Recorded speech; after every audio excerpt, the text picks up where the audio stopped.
The great Zimbabwe ruins. Who built this ancient stone city? Close your eyes now, let your shoulders fall away from your ears, and let your breathing slow. You've had a long day, and here, in this quiet space between wakefulness and dreams, you are safe, you are warm, you're allowed to rest. Wherever you are listening from tonight, whether you're curled under soft blankets, resting on a couch in a dimly lit room, or lying back with headphones while the world outside fades into night, just whisper it to yourself, or share it with us later. We're always listening, always here. Now, as you begin to drift, imagine the sound of distant wind, slow and steady, carrying with it the scent of rain on stone. The air is cool but not cold, and each breath feels like it carries the weight of centuries. You're not in your bedroom anymore. You're walking through tall grass, the blades swaying gently against your legs, still wet from the mist that hangs low over the earth. Somewhere far away, a bird calls out, its voice faint and hollow, before it too disappears into silence. Ahead of you, rising from the earth like something half-remembered from a dream, are walls, tall, curved, unbroken walls built from thousands of stones, each one shaped and placed with impossible care. The moonlight catches their edges, and you notice there is no mortar between them. They hold together as if the earth itself decided they should stand. Your footsteps slow. Something about this place tells you it has been waiting for you for a very long time. There is no one else here, not now, not for centuries. But the stones themselves seem to hum softly, as if the night wind plays an invisible instrument through the cracks and curves of the structure. You place your hand on the wall. It is cool, almost damp, and in that touch there is a feeling, strange and weighty, like brushing against the edge of another time. You close your eyes, and suddenly the world feels both ancient and alive. You can almost hear the echoes of feet upon the same ground, voices speaking in a language long forgotten, laughter, music, the distant clang of metal, the deep thud of drums in the air. Then, just as suddenly, it is gone, replaced by the endless quiet. For a moment, you wonder, who built this? Why here? And why does it feel as though they never truly left? You begin to walk again, the grass whispering at your ankles, the moon tracing silver across the curve of the stone walls. The shapes are strange yet deliberate, as though every turn, every arc, every doorway means something. There is a rhythm here, one your body almost recognizes before your mind can explain it. Perhaps it's the way the walls bend with the contours of the land, or how they seem to guide you toward something unseen. You think about how time works in places like this. Here, it is not a straight line. It is a circle, a spiral, a tide that moves in and out, never truly gone. The night feels endless, and yet the dawn could be only moments away. And in this stillness there is comfort. You feel no rush, no urgency, only the gentle pull forward into the heart of the ruins. Somewhere deep in these stones is a story that was once known by everyone who walked here. A story passed in whispers, in song, in the way hands shaped each block and set it in place. It is a story that should have been remembered, should have been told 1,000 times across the centuries, and yet it has been erased. The grass parts as you pass, and the ground beneath your feet becomes harder, flatter, paved with smooth stones that shine faintly in the moonlight. This is no accident of nature. Someone made this path. Someone expected others to walk it, to arrive at something important at its end. Your heart slows with the rhythm of your steps, and you find yourself breathing in time with the night wind. You think about how strange it is that a place can be both completely abandoned and yet feel inhabited. The walls, the earth, even the shadows here seem aware of you. They watch without eyes, they listen without ears, and still the question lingers in your mind.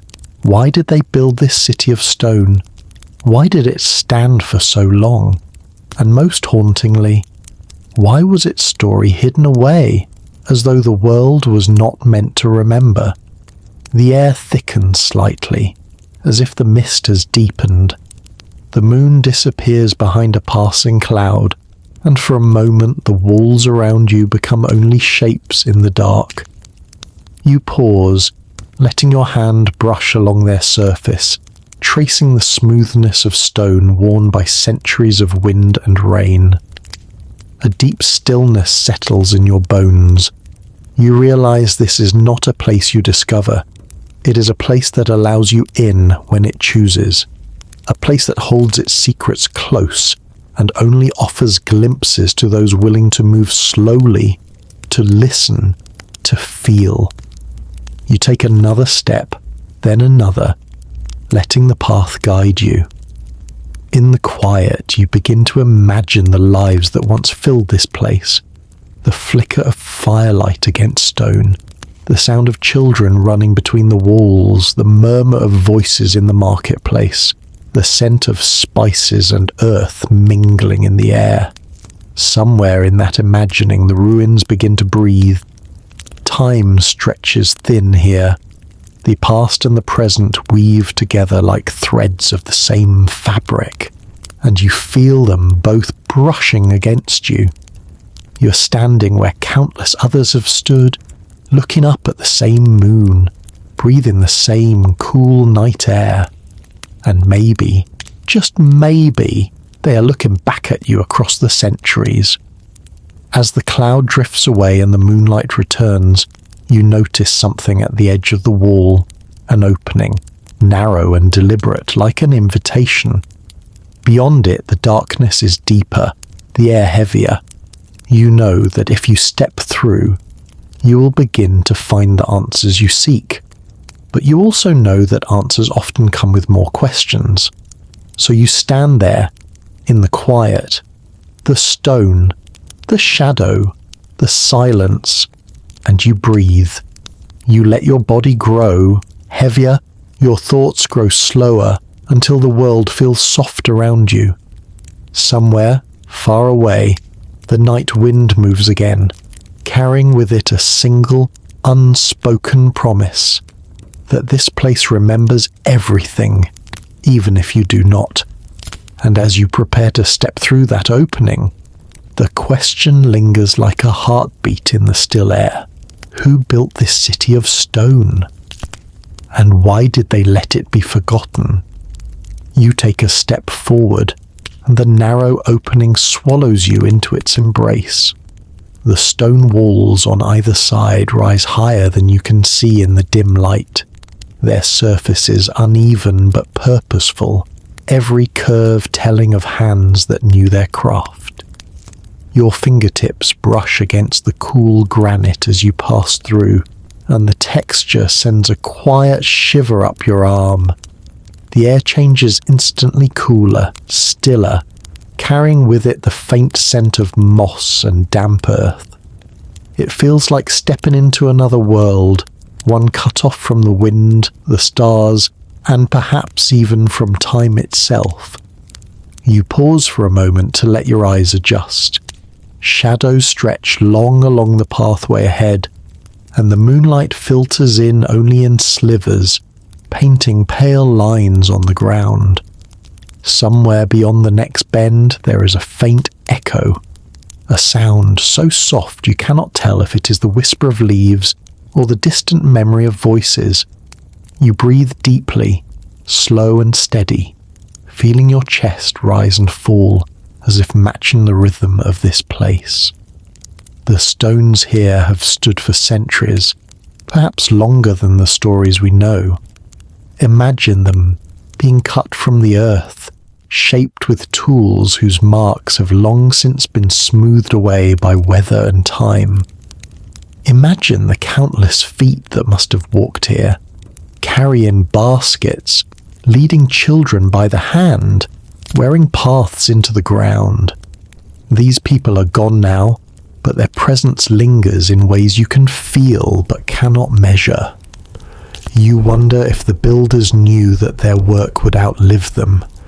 Did they think of us, the strangers from a far-off time who would stand here one day and try to piece together their lives from the quiet arrangement of stone? Or did they build simply because this was their home, their centre, the heart of their world, and they could not imagine it being forgotten? The path curves gently, and the walls open into a wider space. Your breath catches. Before you is a vast enclosure, its walls rising in sweeping arcs, their shapes both natural and deliberate. Moonlight floods the open space, revealing a floor scattered with the remains of what may have been dwellings. Low outlines of stone circles now filled with grass and the faint glow of night flowers. The silence here is so deep you can almost hear your own heart beat.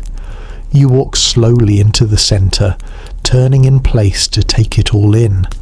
The craftsmanship is extraordinary. Each stone has been placed with care, locked into position, not with mortar, but with the precision of perfect fit. They stand without support, as if gravity itself has agreed to keep them here. The pattern of the walls feels both protective and ceremonial, as though they were meant to hold not just people, but meaning. In the stillness, you begin to imagine how it might have been in the days when this place was alive. The air would have been filled with the scent of fires burning in clay hearths, the sound of voices rising and falling in conversation, traders calling out their wares, the soft patter of bare feet over stone.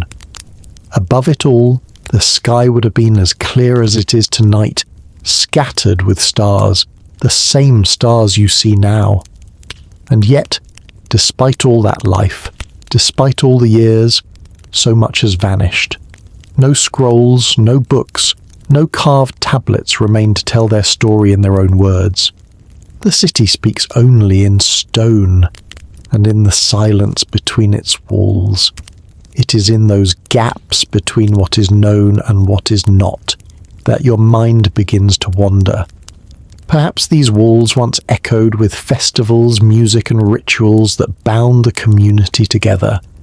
Perhaps the market here bustled with goods from distant lands, beads from far-off coasts, cloth dyed in colours no longer made, tools shaped from metals pulled from deep in the earth. Some say traders came from as far as China, Arabia and India, drawn by the gold that once flowed from these hills. But how much of that is truth, and how much is the story others have written on behalf of the people who built this place? You have heard the official accounts, that it was the capital of a powerful kingdom between the 11th and 15th centuries, built by the ancestors of the Shona people.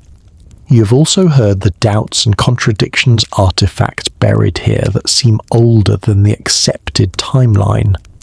Architectural features that resemble no other structures in the region, and the strange fact that the city was abandoned long before it began to crumble. You lower yourself to sit on a smooth stone near the centre of the enclosure. The ground feels cool beneath you, and for a moment you close your eyes. The sound of the modern world is far away now. There is only the night air, the quiet weight of the ruins, and the hum of your own breath. It is here, in this stillness, that you sense the heart of the mystery. This place was not merely a settlement. It was a statement. It was built to endure, to be seen, to be remembered. And yet, the memory of it was erased. By time, perhaps. By human hands, perhaps more so. The moon shifts higher, and its light touches a section of the wall that curves inward, leading to another opening. You know you will follow it eventually, but for now you remain where you are, letting the scene settle into you. The triplets return in your mind: the stone, the shadow, the silence. These three things hold more history than any book you've read, and yet they guard it fiercely. Your eyes wander to the edges of the enclosure, where the walls meet the ground in patterns that seem almost like waves. The builders could have made straight lines, but they didn't. They curved the walls, bent them in ways that echo the shapes of rivers and hills. It feels intentional, as though the city was designed not to dominate the land, but to move with it. As you breathe, you find yourself thinking not just of what was here, but of what is still here. The granite, the soil, the air. All of it has been in place since long before the first stone was set. The people may have gone, but these elements remain, and in them, perhaps, the story is still written. Somewhere deep in the ruins, perhaps beneath your feet, there are artifacts still untouched, spaces still unseen. There may be rooms hidden by earth and vegetation, chambers that have not felt the night air for centuries, and within them, answers or more questions.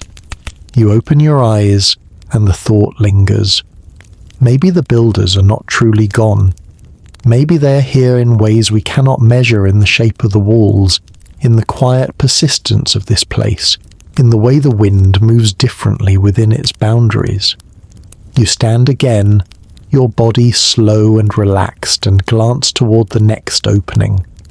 It waits for you, just beyond the curve, darker than the space you now stand in. You sense that passing through it will take you deeper into the story, deeper into the parts of this place that most will never see. But you are in no rush. Here, time bends. You can move as slowly as the moon crossing the sky. You can breathe in the night air as long as you wish. You can let the silence wrap around you like a blanket, holding you until you're ready to step forward. The city waits. The stones wait. And somewhere ahead, perhaps hidden in shadow, the first truths of its story are ready to be found. You walk toward the opening with unhurried steps, your feet pressing softly against the stone path. The air grows cooler the closer you come, as though the passage ahead holds the breath of centuries locked away. You pause at the threshold. The moonlight stops here, pooling at your back, leaving the space before you shrouded in shadow. You inhale deeply, letting the coolness settle in your lungs. Each breath feels like it is pulling you further from the world you know, and deeper into one where the past is not gone. It simply waits. You step inside. The walls narrow again, rising like dark cliffs on either side. Your fingertips glide across them as you move forward, and though the stone is rough in places, it feels strangely warm in others, as if holding on to the heat of a sun that set centuries ago. The sound changes too. Every step echoes, soft and deliberate, and somewhere above, a faint drip of water falls at long intervals. You begin to notice the scent of the place, earthy, mineral, almost metallic, like rain on stone that had been sleeping for years. The passage bends slightly, and then opens into a long corridor flanked by smaller enclosures. Their entrances are low and narrow, almost hidden. You crouch to peer inside one of them, and your eyes catch faint shapes arrangements of stone circles, depressions in the earth. That might once have been hearths, fragments of pottery half buried in the soil. These are not just empty rooms, they are fragments of lives, left in place as though the people meant to return. You stand again and continue walking. Your mind begins to weave images from these remains. A woman kneeling at the hearth, stirring a pot as the scent of spice and grain fills the air. Children sitting in a circle, shaping clay into small bowls. A man chipping at a block of stone, his hands steady, his eyes focused on the perfect fit. You can almost hear their voices now, faint as whispers behind the walls. As you reach the end of the corridor, the walls begin to widen into another open space. But this one is different.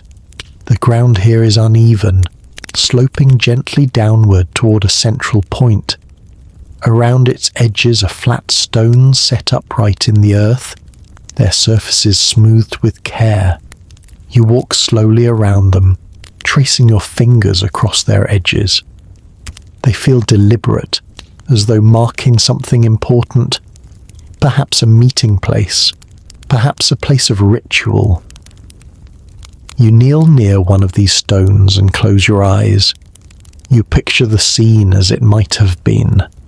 People gathered in the fading light, their voices low, the air filled with the scent of burning herbs. Someone speaks, a leader, a guide, perhaps a storyteller, and the rest listen with quiet attention. You imagine the flicker of firelight on the stones casting long shadows that dance like living things. The sound of a drum begins softly, steady as a heartbeat. The city feels alive again, the walls resonating with its pulse. When you open your eyes, the firelight is gone, replaced by moonlight and silence. The stones stand still, holding their secrets as they have for centuries.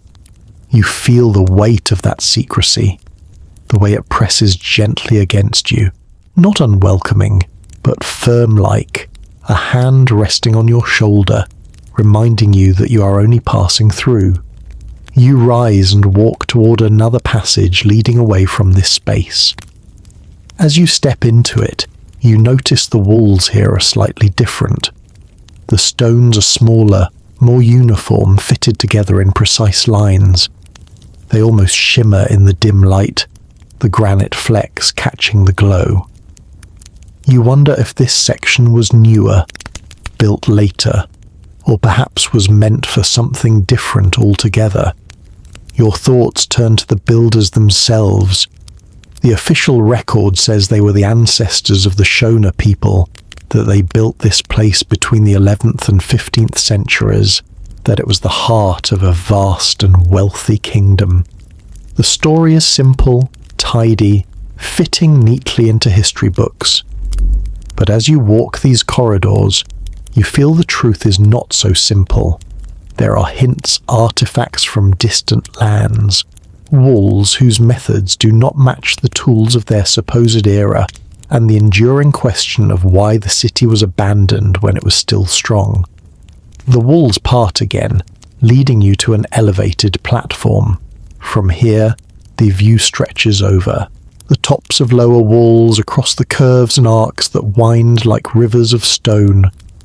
In the distance, you can see the faint outline of what might have been towers, their shapes softened by the passing centuries. Beyond them lies the dark sweep of the land hills, valleys, and the thin silver line of a river under the moon. You stand there for a long moment, letting the scene sink in. From here, you can imagine the city as it might have looked in its prime, the walls gleaming in the sun, the sounds of voices and footsteps echoing through the air, smoke rising in thin lines from cooking fires, traders arriving from distant lands with goods and stories to share. And above it all, the watchful gaze of the builders, who shaped every curve, every stone, as though they were carving their identity into the earth itself. You take a step closer to the edge of the platform and rest your hands on the wall. The stone feels solid, timeless, unyielding. You think about how these walls have survived storms, droughts, the slow grind of centuries. They have outlasted the people who made them, the ones who ruled here, and even the ones who tried to erase their memory. And still they stand, holding on to the echoes of a story no one has fully told. Somewhere deep inside you, a question begins to form, not just about who built this city, but about why its story was hidden. Was it lost by accident, buried by time, or was it taken from the world on purpose? The thought lingers like a shadow at the edge of your mind, and you know it will follow you as you move deeper into the ruins. The wind rises slightly, carrying with it a faint rustle from the grass beyond the walls. You glance toward the sound, but see nothing. Still, you cannot shake the feeling that you are not entirely alone here. Not in the way that would bring fear, but in a way that feels watched. Not by eyes, but by presence. The stones themselves seem to be listening. You turn from the platform and follow a narrow path leading downward. The walls on either side are lower here, allowing more moonlight to spill in. You pass by a section where the stones are blackened, as if scorched by fire long ago. You pause, running your fingers over the charred surface, and wonder what might have happened here. Was it a signal fire, an accident, or the remains of something far more destructive? The path leads you to a quieter space, enclosed on 3 sides, the 4th open to the rolling land beyond. The grass here grows tall, swaying gently in the wind, and the scent of the night air is fresher, carrying hints of water from the unseen river. You step into the grass, feeling it brush against your legs, and look back at the city. From this angle, the walls rise like the spine of some ancient creature, its body stretched across the land, asleep but never dead. You know you will return inside soon, to follow the next path, to search for the next fragment of the story. But for now, you simply stand in the grass, breathing deeply, letting the image of the city settle into you. You feel the same calm weight as when you first arrived, the stillness, the wonder, the quiet invitation to look closer. The ruins are patient. They've been waiting for centuries, and they will wait a little longer for you to take the next step. You turn back toward the opening in the wall, the grass parting softly around your legs as you step out of the wind and into the stone's embrace again. The air changes once more, cooler, still, carrying a quiet that feels almost liquid, flowing into your ears and settling inside you. Here, the world narrows. The tall walls lean in like silent guardians, and the path between them draws you deeper into the city's hidden heart. The moon rides high above now, its light filtering through gaps in the stone. Each pale beam lands in deliberate shapes, as if illuminating steps on a path you were always meant to follow. Your shadow stretches ahead of you, long and faint, guiding you forward. The sound of your footsteps against the stone is soft, but you notice the way each one echoes slightly differently, as though the walls are speaking back in their own language, one you cannot yet translate. You pass a section where the stones rise in a perfect curve, each one placed with precision so exact that you cannot slip even the edge of a fingertip between them. You pause, your palm resting against the surface, and you think about the countless decisions hidden in this wall, which stone to cut, which edge to shave, how to angle it so the weight of all the others locks it into place. This is not the work of a rushed hand. This is patience made solid, time given shape. Your mind drifts to the people who built this place, not just the leaders whose names may have been sung in ceremonies, but the workers, the stone carriers, the tool makers, the ones who brought water and food to keep the work going. Did they speak as they worked, laughing and telling stories? Did they work in silence, each sound from their tools marking the hours? Or was this building itself a ritual, something sacred, something that could not be hurried? The path curves and then opens into a space unlike any you have seen so far. The walls here are higher, and they seem to lean inward slightly, as though drawing their strength from each other. The ground is covered in a fine layer of sand, soft underfoot, and in the centre stands a single, massive boulder. It has not been cut or shaped. It rises raw from the earth, yet the walls have been built around it, as if in reverence. You walk slowly toward it. The boulder's surface is rough, its edges jagged, but as you step closer, you see smooth hollows worn into the stone, as though touched by many hands over many years. You place your palm into one of them, and it fits perfectly, as though it was made for this. The stone is cool, but beneath the coolness is something steady, something that feels almost like a heartbeat. You wonder if this boulder was here before the city, if it was sacred to the people who lived here long before the first wall was built. Perhaps they believed it was the heart of the land, a place where earth and sky met, where the spirits of the ancestors could be heard in the wind. And perhaps, when the city rose, it was built not to contain this stone but to honour it. A faint breeze stirs the sand around your feet, whispering against the walls. You close your eyes for a moment and let yourself imagine the space as it once was. People gathered in a circle around the boulder, their voices low, the air rich with the scent of burning herbs. You see flickering torches, shadows dancing on the walls, and hear a steady rhythm of drums, low and deep, resonating through the stone.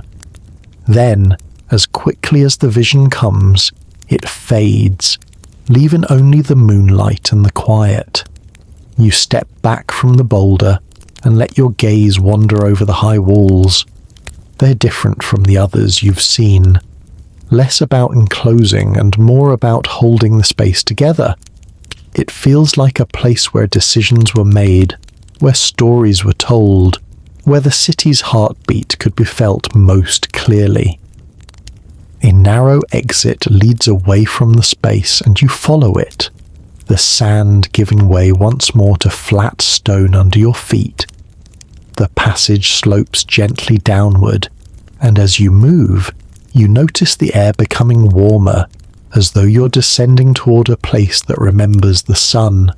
You emerge into a long open court. The walls here are lower, and the moonlight floods in freely, painting silver lines along the ground. In the centre of the court is a low platform made of stacked stone, its surface flat and smooth. Around it, the ground bears faint marks, circular impressions, shallow but distinct, as if something heavy once rested there for many years. You walk around the platform slowly, your fingers brushing the edges. Perhaps this was a place where goods were displayed, traders bringing gold, ivory or beads from far-off coasts to exchange for cloth, tools or salt. Or perhaps it was a ceremonial stage, a place where a leader addressed the people, where victories were celebrated and treaties spoken aloud. You picture the court filled with people, brightly coloured fabrics, jewellery that caught the sunlight, voices calling out in languages from distant lands. Somewhere in the crowd, children weaving between the adults, chasing each other, their laughter mingling with the hum of trade and conversation. The image is vivid, but it is only a shadow now, gone the moment you blink. As you stand in the centre of the court, the stillness deepens. You look toward the surrounding walls, and the recurring question rises in your mind once more. Why was this all left behind? The city was not destroyed by fire, not toppled by war. not swallowed entirely by the earth. It was simply left. The people walked away, and the stones stayed behind. Perhaps it was the land itself that changed, water shifting course, the soil becoming less generous. Perhaps trade routes moved elsewhere, and the city's heart slowed until it could no longer beat. Or perhaps the reason lies deeper, hidden in the same silence that fills these walls. The wind stirs again, and with it comes a faint scent, something metallic, almost like gold dust carried in the air. You cannot tell if it's real or if it's your imagination, but it lingers as you move toward another opening at the far end of the court. This passage is narrow and steep, leading upward toward higher ground. As you climb, your hand rests on the wall for balance, and you notice something carved into the stone, a faint groove, worn smooth, winding upward like a serpent. You trace it with your fingers, wondering if it is a mark from the tools that shape the wall, or something placed here intentionally, a symbol left to guide or to warn. The climb ends abruptly at another high platform, this one overlooking the outer edges of the city. From here the land stretches in every direction, rolling hills, distant trees, and the faint glimmer of water.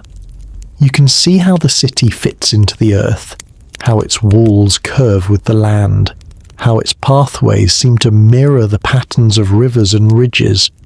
Standing here, the thought comes unbidden. This place was not built in isolation.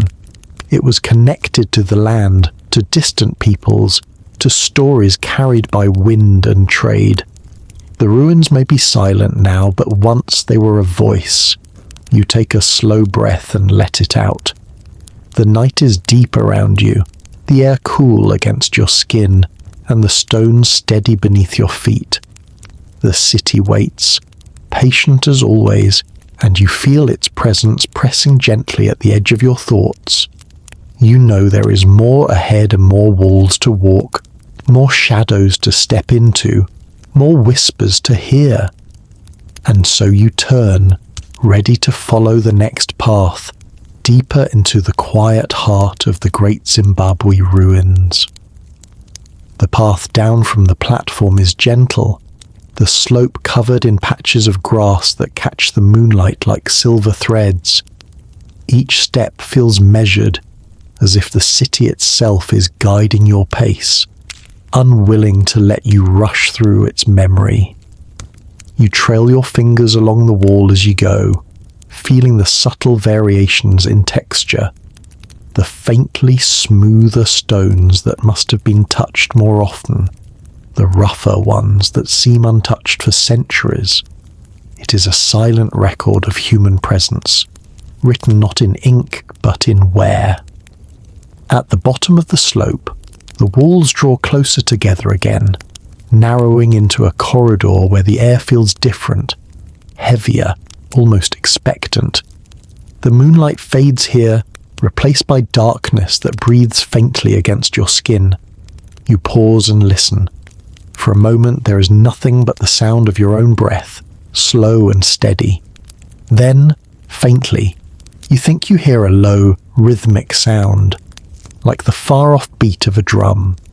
It is so soft, you cannot tell if it's real, or just the echo of your imagination stirred by the stillness.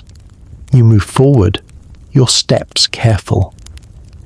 The passage bends sharply, and then you emerge into a chamber unlike any you have seen yet. The walls here are taller, smoother, their surfaces catching the faintest reflections of light from the sky above.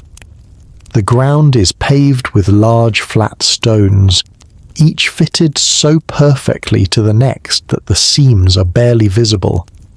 In the centre lies a raised platform, circular and precise, its edges carved with shallow grooves that wind inward in a spiral. You step onto the platform. The stone beneath your feet is cool, but there is something else, a subtle vibration, as though the earth here hums quietly to itself. You stand still, letting the sensation travel up through your legs and into your chest.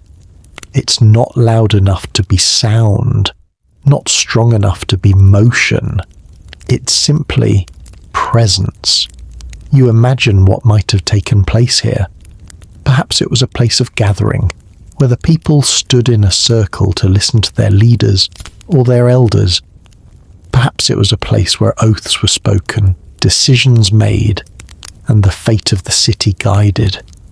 Or perhaps it had no purpose we can name, belonging instead to rituals whose meaning has been lost to the centuries, understood only by those who shaped this place with their hands and their beliefs. Around the platform, small alcoves are built into the walls. You move toward one, crouching slightly to peer inside. There's nothing there now but a scattering of dry leaves, but you can almost imagine what might have once filled these recesses. Clay jars sealed with wax, carved wooden figures, bundles of herbs tied with fibre, or small offerings left for ancestors. You can almost hear the voices of those who placed them there, whispering words meant to carry into the unseen. Stepping back into the centre, you look upward. The chamber is open to the sky, and from here the stars look impossibly close, scattered like bright seeds across the darkness. You stand for a long time, letting your gaze trace their patterns, wondering if the builders of this city shaped their walls in harmony with the heavens above. The spiral at your feet, the curves of the walls, the alignment of passages, all might have been mapped not just to the land but to the sky. You think of how many times the seasons must have turned since the first stone was placed here. Rains have fallen, suns have burned, winds have carried the scent of flowery grass through these spaces. Empires have risen and fallen beyond these walls, and still the city has stood, quiet but unbroken. From the far side of the chamber, another passage waits. You walk toward it, the sound of your footsteps echoing softly. This corridor feels older somehow.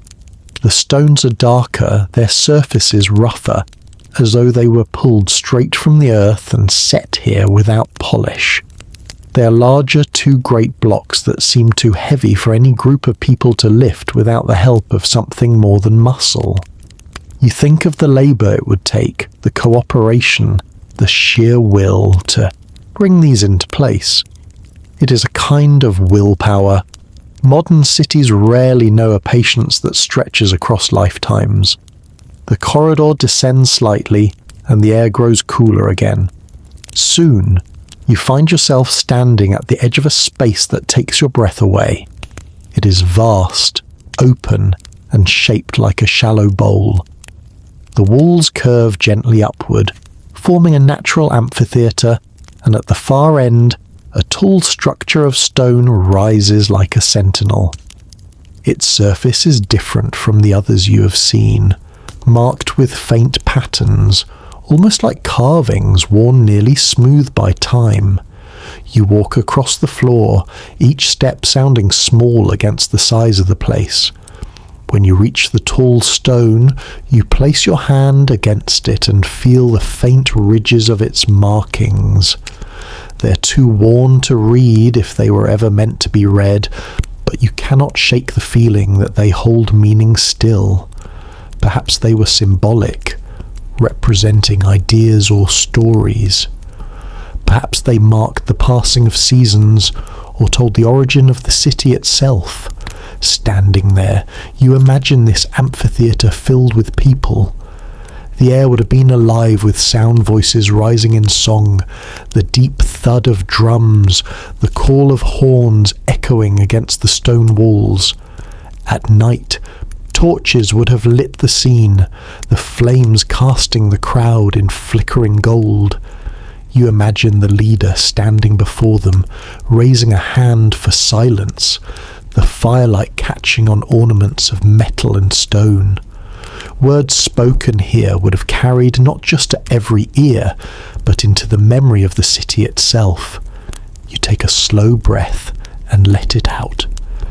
The vision fades, leaving you alone again in the moonlit stillness. The amphitheatre is empty now, its only audience the quiet wind moving across the walls. But somehow the air still feels thick with what has been, as if the sound of those long ago gatherings has sunk into the very stone. At the edge of the space, a narrow stairway of stone rises toward an archway cut into the upper wall. You begin to climb, each step worn smooth by centuries of feet. When you reach the top, you pause beneath the arch and look back. From here, the amphitheatre is even more striking, its curves and lines forming patterns you could not see from the floor. It is a reminder that perspective changes everything, that some truths are only visible when you rise above. Beyond the arch, a short passage opens into a small, high-walled courtyard. The ground here is bare, the stone cool and shadowed. At its centre is a shallow depression, circular, lined with stones that are darker than the rest. You kneel beside it, running your fingers along their edges. The stones here are smooth, almost polished, as if worn by repeated contact. Perhaps this was a basin, filled with water brought from the river below. Perhaps it reflected the stars at night, turning the sky into a pool that could be touched. You sit beside it for a while, breathing in the cool air, listening to the quiet. The city feels both vast and close here, its walls stretching far into the night, yet its presence wrapped tightly around you. It is a place that holds itself together, even without the people who gave it life. Somewhere beyond this courtyard lies the next part of the story, but the ruins do not hurry you. They let you sit, let you rest, let you feel the weight of centuries pressing softly against your skin. In the silence, you realize that the city is not just something you're walking through, it is something you are slowly becoming a part of, a thread in a tapestry woven from stone, shadow, and time. And when you rise, ready to walk again, the path is waiting, as it always has. You rise from the edge of the shallow stone basin, your hands brushing the dust from your palms, and you turn toward the only passage leading out of the courtyard. It is narrow, almost secretive, the walls so close that you can feel the faint coolness of the granite on both arms at once. Your footsteps are slow, unhurried. You can hear the soft scuff of your shoes against the stone floor and the muted beat of your own heart, steady and calm. Somewhere far above, the night wind sighs through a small opening, carrying with it the scent of grass and the faintest trace of wood smoke from a village far beyond these ruins. The passage bends twice before opening into a space unlike any you have seen so far. You step into it cautiously, and your breath catches. Before you stretches a vast outer wall, high and curved, encircling a courtyard so wide that the moonlight does not reach every corner. The wall's face is made of stone so perfectly fitted that they might as well have grown together, each one nestled into its neighbours without mortar or visible binding. The surface seems to ripple faintly in the silver light, like the surface of a frozen wave. At the far end of this great courtyard, a smaller wall curves within the larger one, forming a second inner enclosure. Between the two lies an open stretch of packed earth, now scattered with grass, small plants, and the pale flowers that only open at night.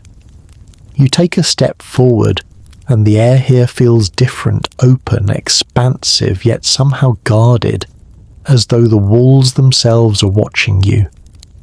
Your mind begins to imagine this courtyard as it might have been in its prime, people moving freely between the walls, the inner space perhaps reserved for leaders, traders, or priests, the outer space alive with the hum of life children playing, women pounding grain in large wooden mortars, men returning with baskets of food from the surrounding lands, fires burning in small pits along the wall, sending warm light and curling smoke into the night. You can almost hear the faint murmur of those voices layered on top of each other, rising and falling like the wind. You walk along the outer wall, your hand trailing against it. The texture is cool and rough, but as you pass certain sections, the stone grows warmer to the touch. You pause at one such spot, pressing your palm flat against it, wondering if the warmth is only in your imagination. Or perhaps you think the stone itself remembers the touch of countless hands before yours. Near the curve of the wall, you find a small opening too narrow for a person to pass through, but large enough to see beyond. You lean toward it, peering out. On the other side, the land falls away into a shallow valley, dotted with low bushes and the pale shine of water reflecting the moon. From here, you can hear the faint croak of frogs, the rustle of small animals in the grass, and the occasional whisper of wind through leaves. It is a soundscape that could have been exactly the same hundreds of years ago. You step back and continue your walk until you reach the entrance to the inner enclosure. The gap in the wall is wide enough for two people to walk side by side, and the stones at its base are worn smooth. You step through slowly, feeling a subtle change in the air, as though you have crossed into a place with its own rules, its own memory. Inside, the space is smaller, quieter. The ground is paved with stones in some places, bare earth in others. Along the walls are low stone platforms, each one long enough for a person to sit or perhaps to lie down. You imagine people gathered here in small groups, speaking softly, planning, deciding. Or perhaps these were ceremonial places where offerings were placed, songs were sung, and the unseen world was addressed. In the very center of the enclosure, a single tree grows. Its trunk is twisted, its branches reaching outward as if in an embrace. The leaves whisper softly in the wind, their edges catching glints of silver in the moonlight. You approach it, noticing that its roots wind down into the ground between the stones, lifting some of them slightly as if in gentle defiance of the wall's perfect order. You rest your hand against its bark, feeling the life there, slow, steady, unhurried. This tree is younger than the walls, yet old enough to have witnessed decades of moonrises and sunsets over this city. You lower yourself to sit at the tree's base. From here, you can see the curve of the walls, the sky framed like a great bowl above you. The stars are brilliant tonight, cold and bright, scattered like tiny fires across the black. You notice how the inner wall seems to align with certain points in the sky, an arc, that draws your eye toward one bright cluster of stars, another that frames the path of the moon as it moves. You begin to wonder if this was part of the design, if the builders shaped their city not only to the land beneath their feet, but also to the heavens above their heads. Closing your eyes, you let the quiet settle over you. The night seems to press closer here, wrapping you in its stillness. You think of how many times these walls have stood through nights like this. How many generations have sat where you sit now, looking at the same stars, breathing the same cool air. The question returns, as it always does. Why did they leave? You imagine the slow change, the fires burning less often, the voices fading from the courtyards, the tree growing where no tree had grown before. Did they walk away knowing they would not return? Or did they think this was only a pause, a season of absence, after which life would return to the walls? After a long time, you stand again. The air feels cooler now, the moon higher in the sky. You walk toward another opening in the wall, one that leads away from the enclosure and toward the far edge of the city. This passage is lined with smaller stones, their shapes irregular, as though pieced together from what was available rather than shaped to perfection. Perhaps this was a later addition, or perhaps it was meant to be less formal, a way for people to move quietly between spaces. At the end of the passage, you step out onto a terrace. From here, the land stretches endlessly rolling hills, open plains, and in the far distance, a line of mountains so faint they seem like the edge of a dream. The wind is stronger here, carrying scents of grass, earth, and the faint sharpness of distant rain. You close your eyes and let it wash over you, the sound of it filling your ears until it feels like the only sound in the world. This view makes it easy to imagine how connected the city must have been to the land around it. You can almost see the paths leading away from here, fading into the distance paths that would have carried traders, messengers and travellers to and from this place, each path a lifeline, a thread woven into the fabric of the kingdom. As you stand there, the stone beneath your feet solid and cool, you realize that these ruins are more than what remains of a city. They are the echo of something larger, an entire world of relationships, beliefs, and knowledge that once moved through these spaces like the wind through the grass. And as the moon begins its slow descent toward the horizon, you turn back toward the heart of the city, ready to follow the next curve in the path, deeper into the story the stones are telling. You step back from the terrace, letting the wind have the last word, and re-enter the passageway that curves gently into the deeper folds of the city.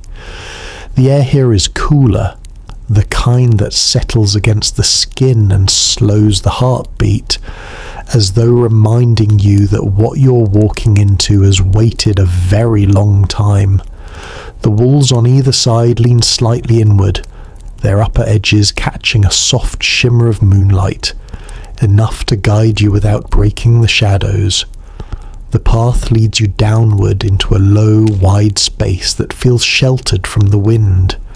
You realize you're standing in what might once have been a market square. The ground here is different, compacted earth, hard and smooth underfoot, and arranged in shallow depressions that could easily have been stalls or work areas. You pause, turning slowly, taking in the size of it. It's larger than you expect, big enough for hundreds of people to have gathered at once. It's easy to imagine this place alive. The voices come to you first, merchants calling out their wares, the quick rhythm of bargaining, the laughter of children weaving between adults. Then the scents, dried fish from the river, baskets of grain, spices that catch in the back of the throat, the faint metallic tang of freshly worked gold. You see the colours in your mind, deep reds and ochres in woven cloth, beads of turquoise and amber, bright clay jars painted with patterns that twist like vines. The air would have been warm with the heat of midday, dust rising from the ground with every step. But now, the dust has settled, the market is silent, the stalls are gone. The only movement is the slow drifting of the night mist, curling low to the ground. You walk toward one of the depressions, crouching to run your hand over the earth. It is cold and still, but you think you can feel the faintest hum under your palm, perhaps nothing more than your own heartbeat. or perhaps the memory of footsteps layered into the ground over centuries. As you move to the far side of the square, you notice something unusual. A cluster of stones arranged in a shape unlike the others you've seen. They are smaller, rounded, set close together in a ring. In the center lies a flat slab, its surface cracked but still solid. You kneel beside it, brushing away a scattering of leaves. This slab is marked not with carvings deep enough to read, but with faint, deliberate scratches, as if someone once traced lines into it with a sharp point. You wonder if this was a place where goods were weighed, or perhaps where traders placed offerings to the spirits of exchange and fortune. Or maybe it was nothing so practical.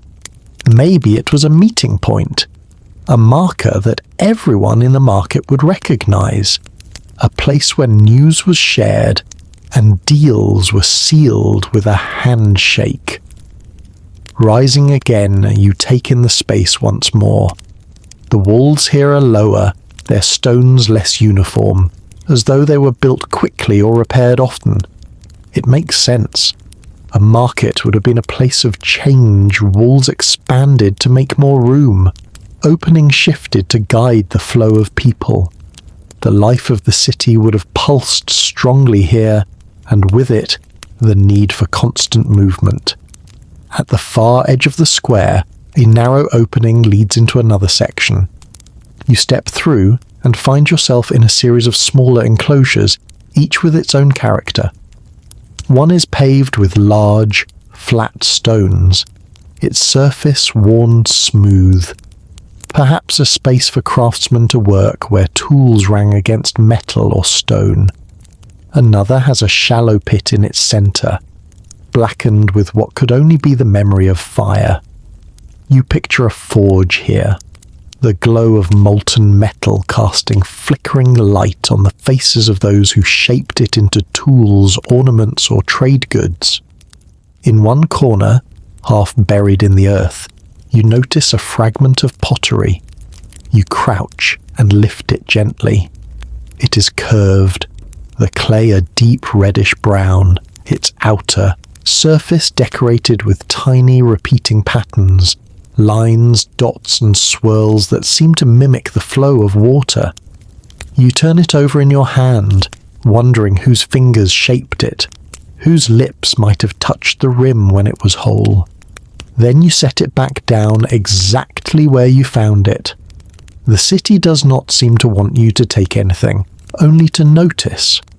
The path between the enclosures narrows again, curving sharply until you step into a space that makes you stop in your tracks. It is circular, with walls higher than any you've seen so far. The moonlight barely reaches inside, but the air here is different, denser, almost charged. At the centre of the floor, a circle of stones marks what might once have been a fire pit, though it is long cold now. Around the edges of the walls, small niches have been carved, each large enough to hold an object or a small vessel. You walk slowly around the circle, your fingertips brushing the niches. Some are empty, some hold nothing but dust, and in one you see the faint glimmer of something smooth, a small stone, polished to a shine, resting exactly in the centre. You lift it gently. It is warm to the touch, though you cannot imagine how. You turn it in your hand, noticing that it is shaped like a perfect oval, its surface without a single mark. For a moment you consider keeping it, but the feeling in the space around you changes. Nothing threatening, only expectant. So you place it back. Standing in the centre of the circle, you look upward. The walls curve slightly inward at the top, framing a view of the sky. From here, only one bright star is visible, directly overhead. You wonder if the builders designed this on purpose, aligning the structure so that a particular star would always appear in the same place. Perhaps it marked a season, a ceremony, or a story known only to those who lived here. Leaving the circle, you follow a narrow corridor that feels more like a tunnel than an open path. The air cools even further, and you can hear the faint dripping of water somewhere ahead. When you emerge, you find yourself at the edge of a low, shallow pool, its surface still and perfectly clear. The moonlight reflects off it like silver glass, and you can see the bottom smooth stones, some pale, some dark.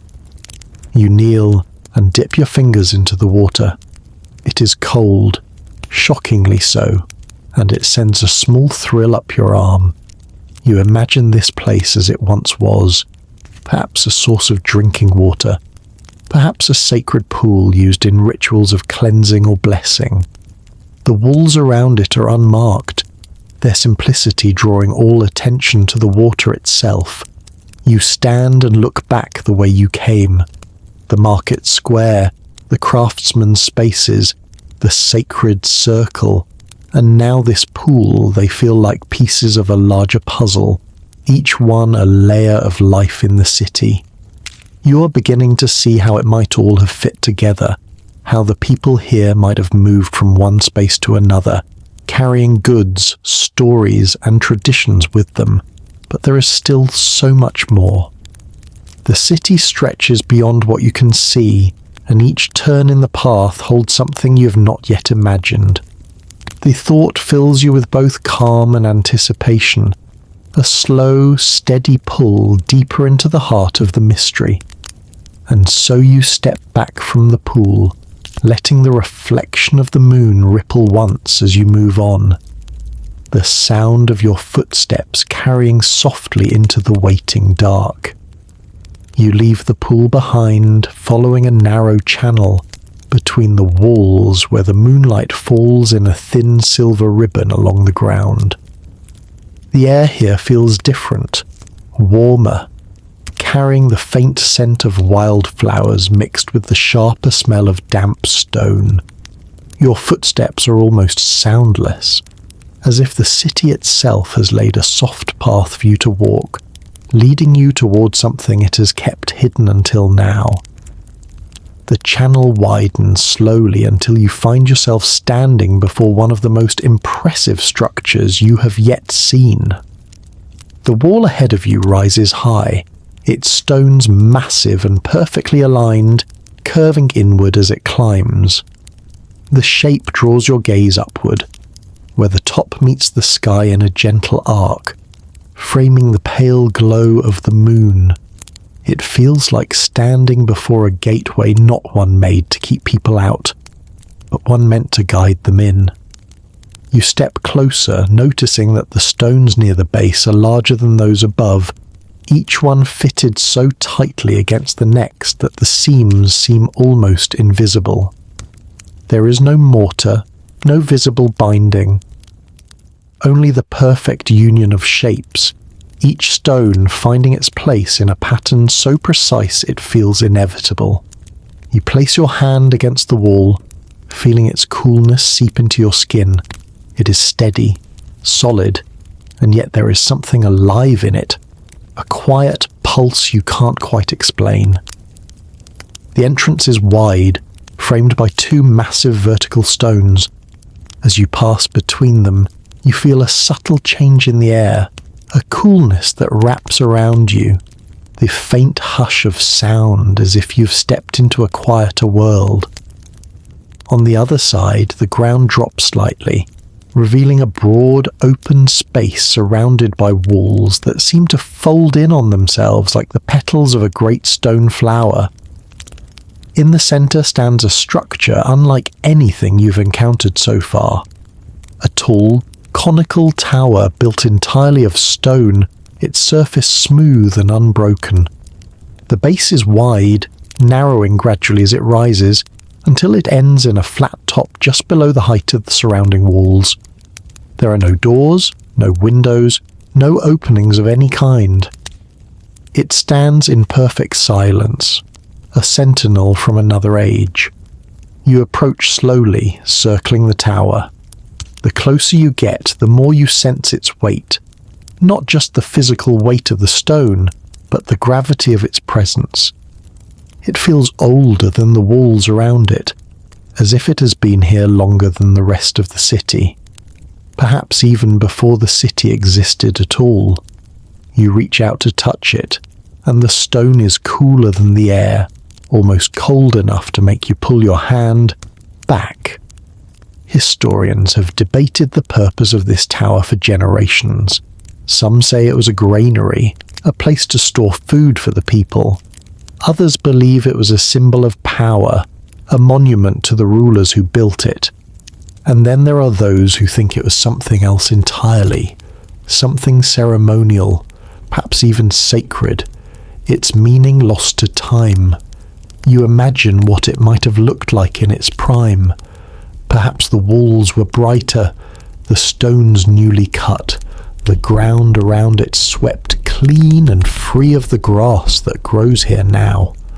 People might have gathered at its base, bringing offerings or paying tribute. The air filled with the low hum of voices and the rhythm of drums. Or maybe it was a quiet place, visited only by a few, its significance known only to those who held the city's deepest knowledge. As you walk around it again, you notice something curious. From certain angles, the tower seems to align perfectly with distant features of the landscape. The curve of a far-off hill, the bend of the river you glimpsed earlier. You wonder if this was intentional, if the builders designed it as part of a greater map that connected earth, sky, and stone. Stepping back from the tower, you take in the entire space. The walls curve in complex patterns, creating smaller pockets and pathways within the larger enclosure. You follow one of these paths and discover that it leads to a raised platform built into the wall itself. Climbing onto it, you find yourself looking down on the tower from above. From this height, you can see the geometry of the space more clearly, the way the tower is positioned at the very heart of the enclosure. The way the walls seem to spiral inward toward it, as if drawing energy to a single point. You stand there for a long moment, the moonlight bathing the stones in silver, the shadows stretching like long fingers across the ground. It's impossible not to feel the pull of the place, the sense that it was built for something far greater than the simple needs of daily life. Eventually you descend from the platform and follow another path that winds along the inner curve of the wall. This passage is narrower, darker, and the air grows cooler as you walk. The stone here feels different, rougher, less perfectly shaped, as though this section was built quickly or altered over time. Your fingers brush over shallow grooves in the rock, but they're too faint to read, worn down by centuries of weather and touch. The passage leads you to a small enclosed chamber tucked against the outer wall. Inside, the ground is covered in fine sand, and in the centre is a shallow stone bowl carved directly into the floor. The bowl is empty now, but the smoothness of its surface tells you it was used often. You crouch beside it, imagining it filled with water or grain, perhaps as part of a ritual, perhaps as a gift to the spirits the people here believed in. When you step back into the main enclosure, the tower looms once more in the moonlight. You feel as though you've been allowed to see it, to stand in its presence, but not to understand it fully. That, you sense, is the city's choice, not yours. It will reveal what it wants, when it wants, and only to those who have walked far enough to deserve it. You take one last slow walk around the base of the tower before heading toward the far wall, where a narrow gate leads out into another part of the city.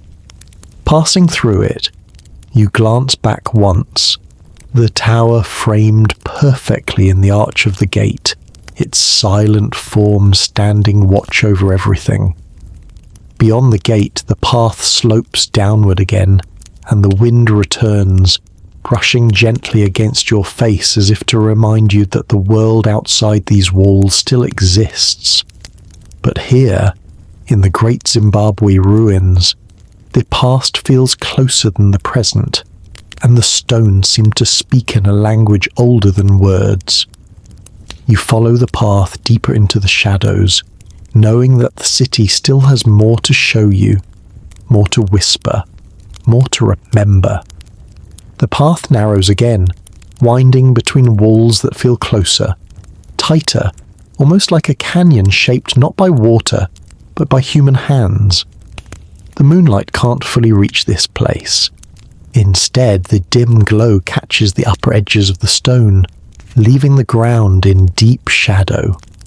Your footsteps slow without you meaning to, as though some part of you understands that here you must move carefully.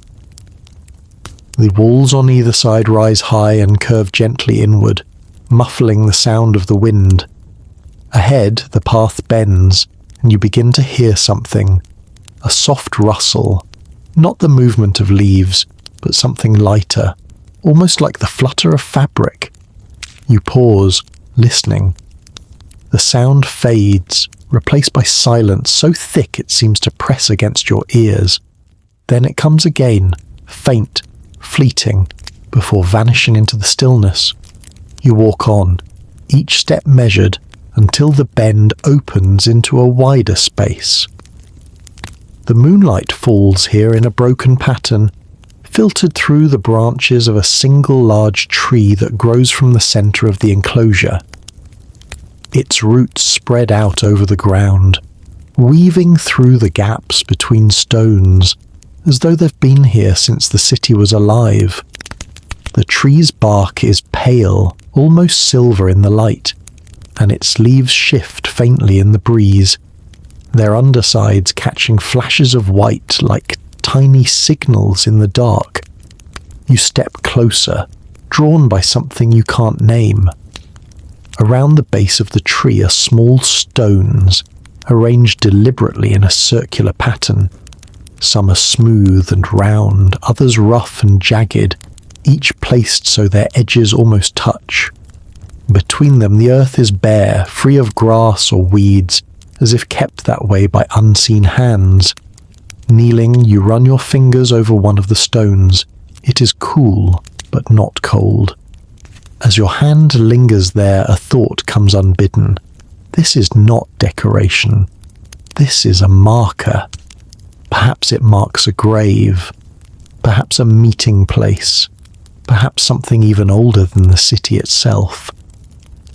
You glance around the enclosure, searching for other clues.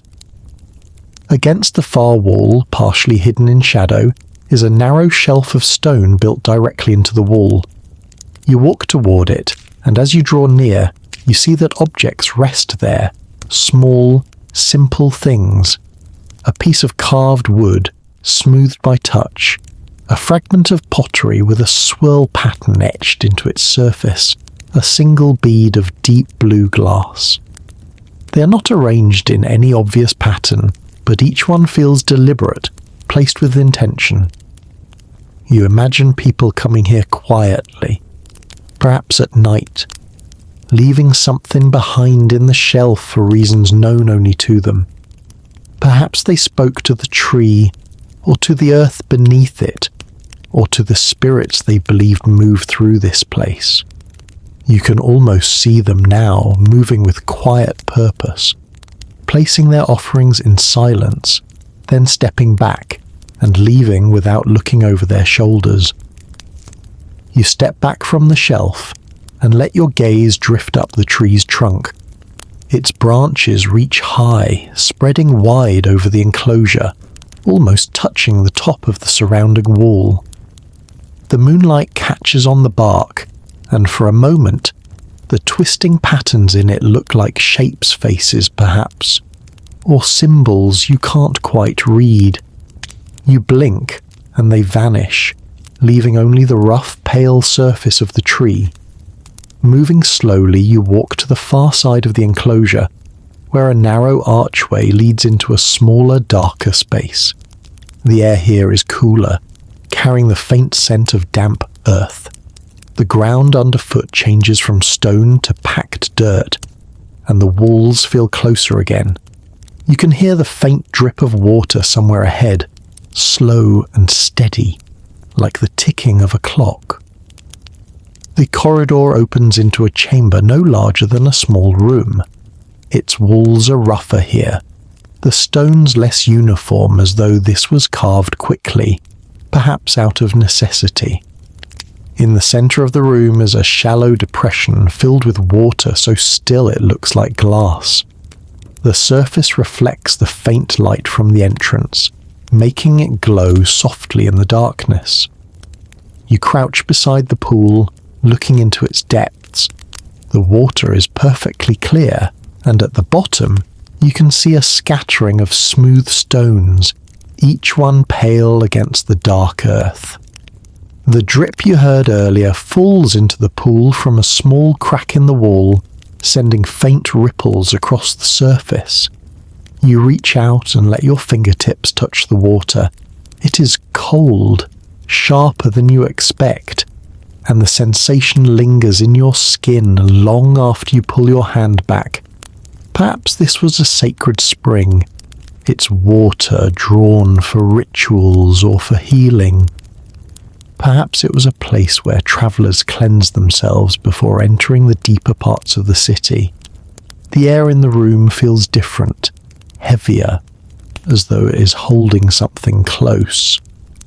You stay there a moment longer, letting the sound of the dripping water fill the silence. When you finally step back into the enclosure with the tree, you feel the shift in the air immediately. The breeze has grown slightly stronger, rustling the leaves more insistently.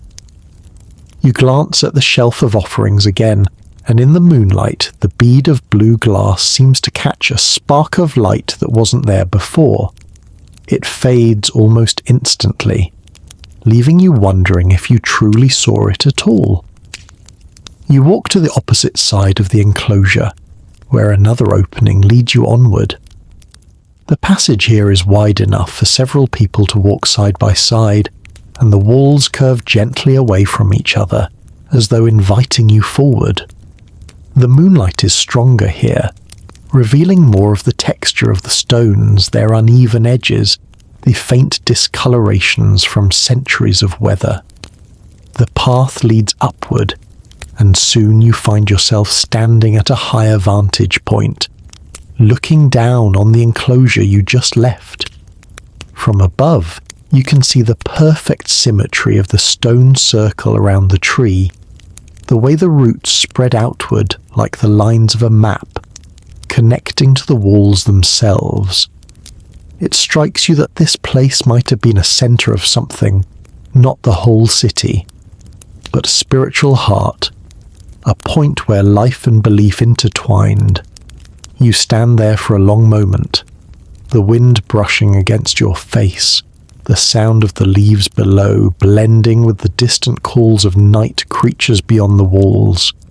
The city feels alive again, not in the way it once was, but in a quieter, deeper way, as though its heartbeat has slowed but never stopped.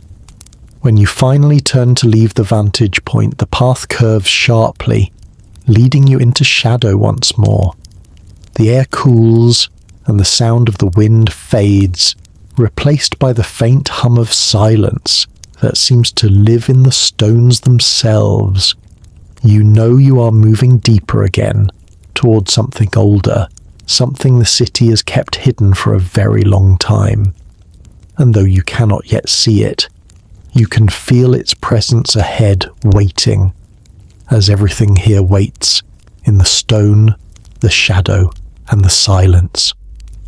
The path winds on, curling like a ribbon between high stone walls. The moonlight becomes scarce here, filtering in through only the smallest gaps above. Your footsteps echo faintly, and the sound seems to linger longer than it should, as if the air is thick with memory. You run your hand along the wall as you walk, feeling the changes in its surface, the places where the stone is rough and untouched, and the places where countless hands have smoothed it over centuries. The passage takes you downward, the slope gradual but unrelenting, and the air grows cooler still. The scent changes to less of grass and wind, more of stone, earth, and something faintly metallic, like the tang of old iron or bronze.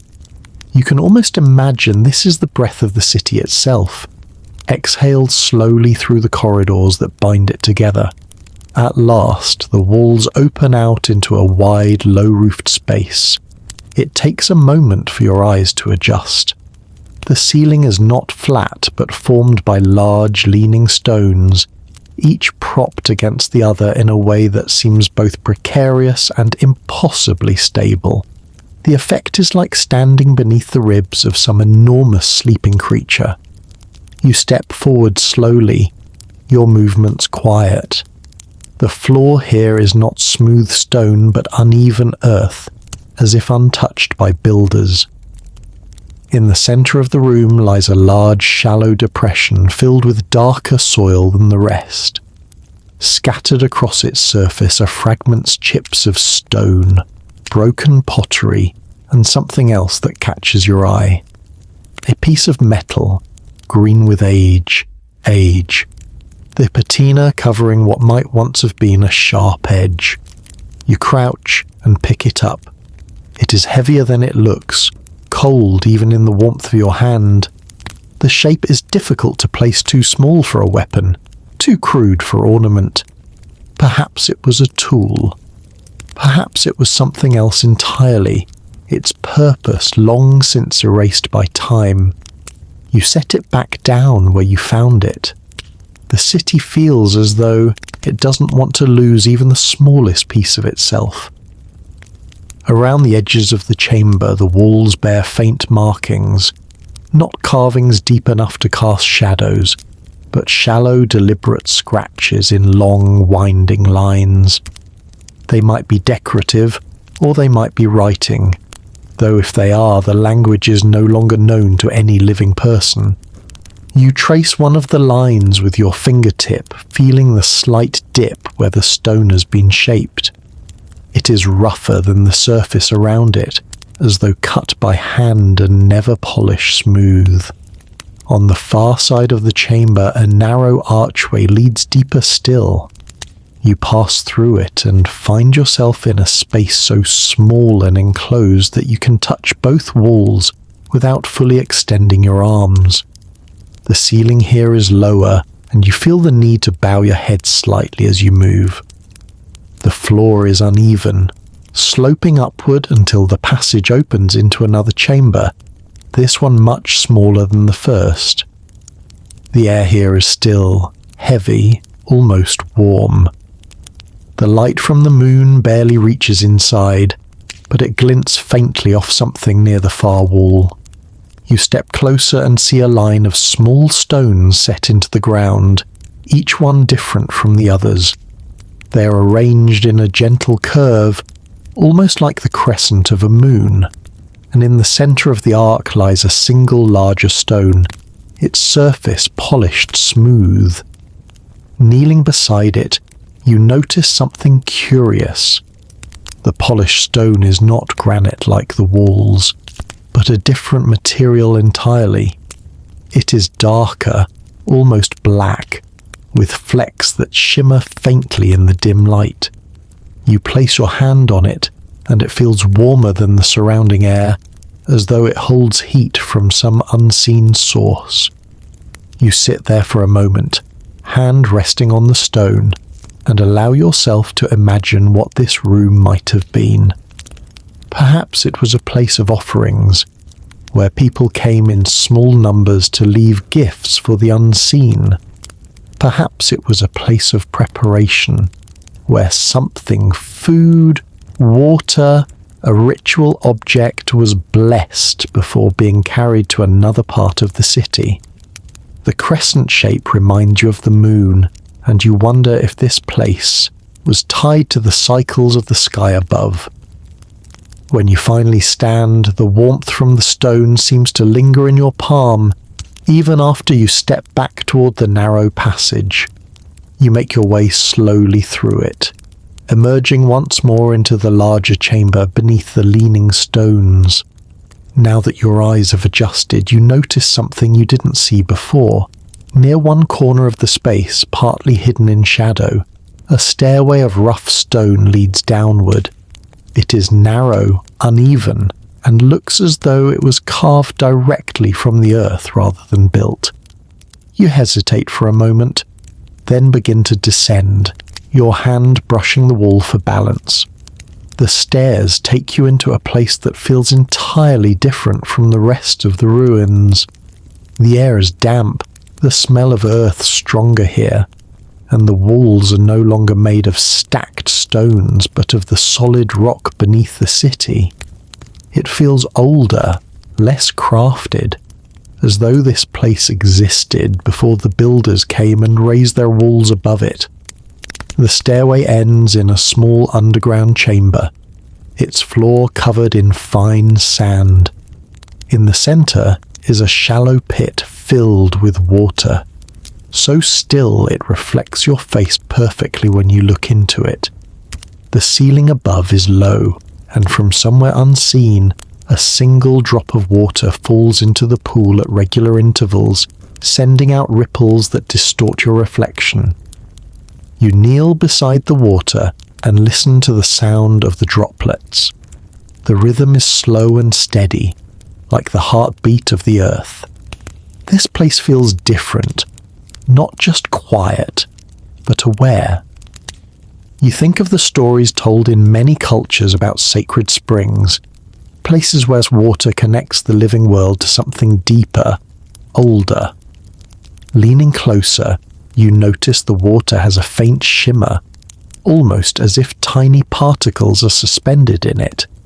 You dip your fingers in, and it is colder than any water you have ever touched, cold enough to make you pull back instinctively. But the sensation that follows is not discomfort. Instead, it's a strange clarity, as though your senses have sharpened for just a moment. The faint scent of the stone, the sound of the dripping water, the coolness of the air all seem heightened.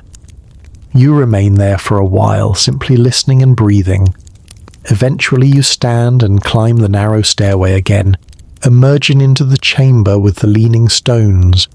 The air here feels warmer now, and the moonlight that filters through the gaps above seems brighter than before.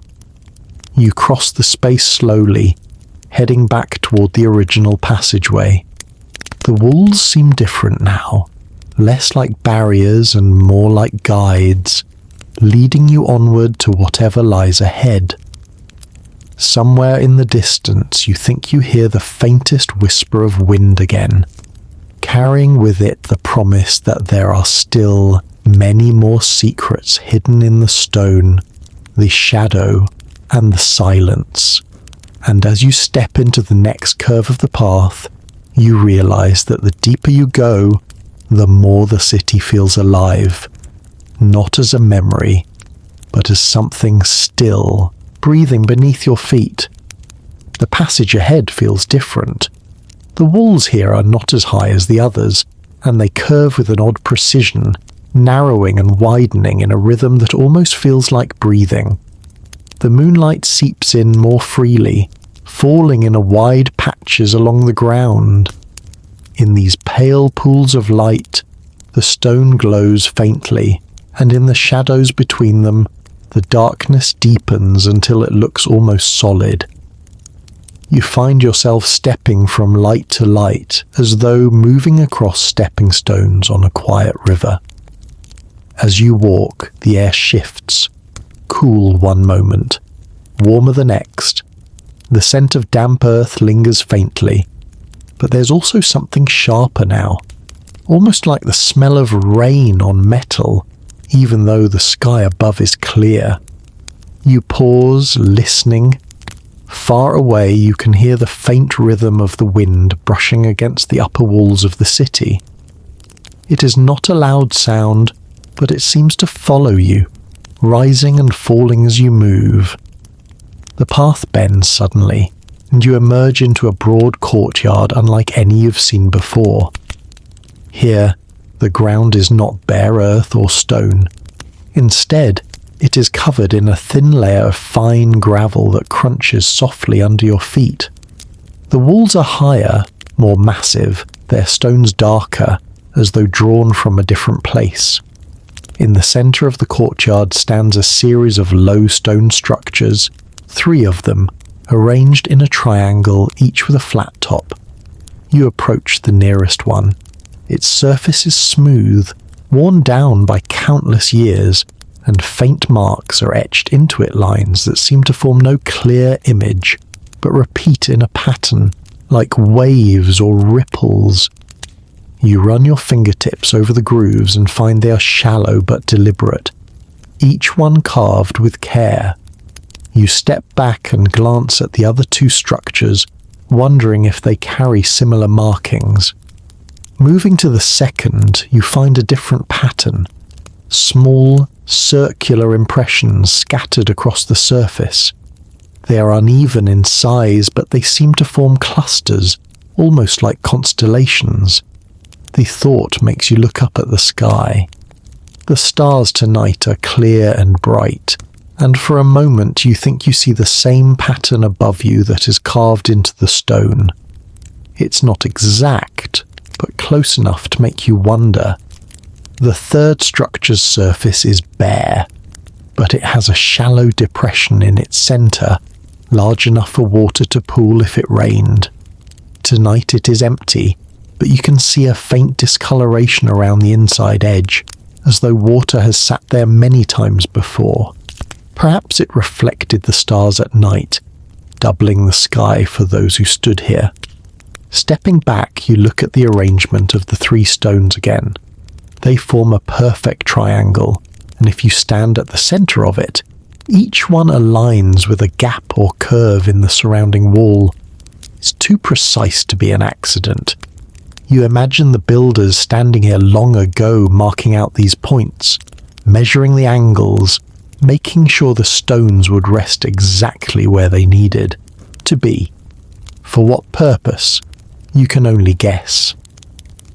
The courtyard feels open, but there is an intimacy to it as well.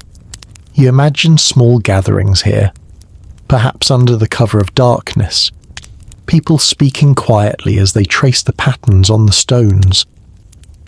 Maybe they watched the stars together, waiting for a certain alignment before beginning a ritual. The thought of it makes you feel both welcome and like an intruder. On the far side of the courtyard, a narrow path leads upward along the inside of the wall. You take it slowly, the gravel crunching underfoot, until you reach a high ledge that overlooks the entire space. From here, you can see the triangle clearly, and it strikes you how intentional everything appears when viewed from above. The placement of the stones, the shape of the wall, even the way the moonlight falls, each part feels as though it was designed with a purpose in mind. You stand there for a while, letting the quiet seep in. The city has a way of making you feel small, not in a diminishing way, but in a way that reminds you of your place in a larger story. Every stone here has been shaped, placed, and weathered by hands you will never know, yet their work still shapes the space you inhabit now. When you descend back into the courtyard, you take one last look at the 3 stones before heading toward another opening in the wall. This one is wider, framed by larger blocks of stone than any you've seen so far. Passing through it feels like crossing a threshold into a different part of the city entirely. The path beyond slopes downward and grows narrower again. The walls here are built from smaller stones, fitted together with a slightly looser pattern, leaving tiny gaps where the night air slips through. Through these gaps, you can see glimpses of the land beyond the city-dark hills rolling under the stars and the faint silver glimmer of the river in the distance. The passage ends abruptly at a small circular enclosure, At its centre is a mound of earth surrounded by a ring of upright stones. Some of the stones are taller than you, others no higher than your knee, but together they form a perfect circle. The mound itself is covered in short grass, and in the moonlight it looks almost silver. You walk slowly around the circle, counting the stones. There are 24 in total, each one angled slightly inward toward the mound. You can't help but think of them as watchers, standing guard over whatever rests at the centre. Was this a burial place, a monument, or perhaps a calendar of some kind tracking the movements of the sun and moon? Kneeling beside one of the stones, you notice it is smoother on one side, as though it has been touched often.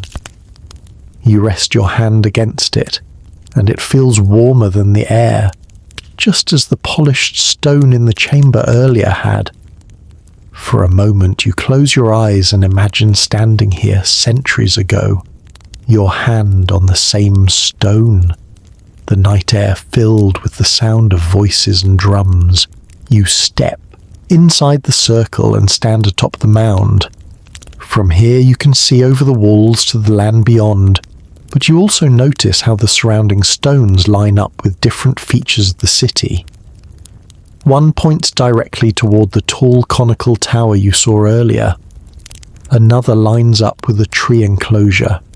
It's as though this spot was designed to connect the city's most important places in a web of stone and sight lines.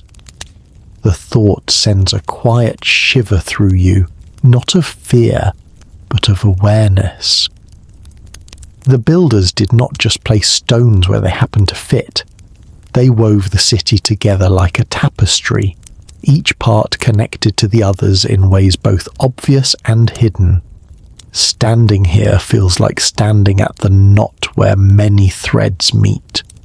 You remain for a while longer, letting the night settle into your bones. Then you step down from the mound, cross the circle, and pass through a narrow gap in the wall on the far side. The path ahead is darker, the moonlight blocked by the rise of stone around it. You follow it anyway, your steps slow and steady, the gravel and earth crunching softly beneath your feet. Somewhere ahead, you know, the city has more to show you, and you are ready to keep walking deeper into its quiet, deliberate heart. The narrow gap in the wall feels like a doorway into another world. As you step through, the sound of the wind fades, replaced by a dense stillness that seems to cling to your skin.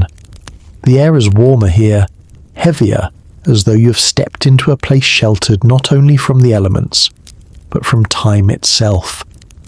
The path is uneven underfoot.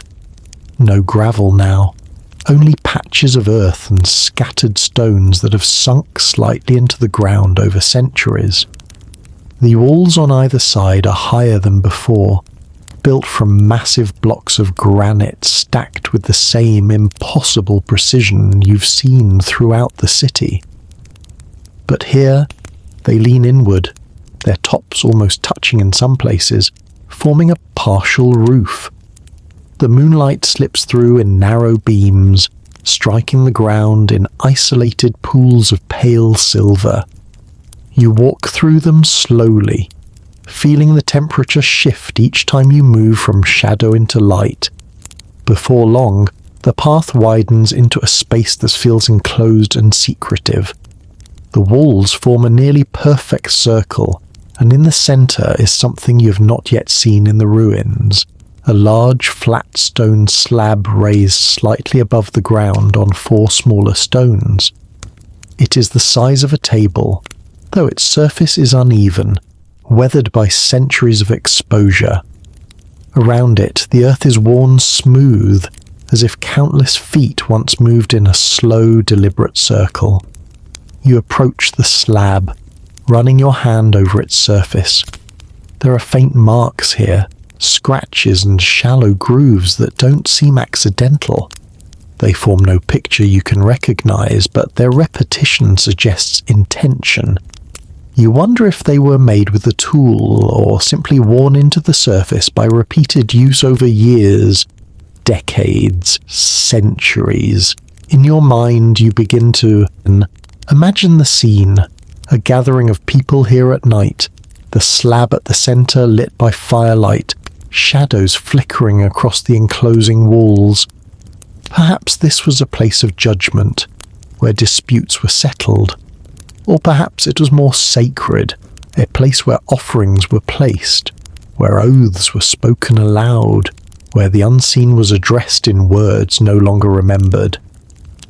Looking down at the worn ground around the slab, you notice a faint circular groove etched into the earth, perfectly concentric with the walls. It is shallow but clear, and you realize it must have been made by countless feet walking the same path over and over. A ritual, perhaps, something repeated often enough that it left its mark in the ground itself.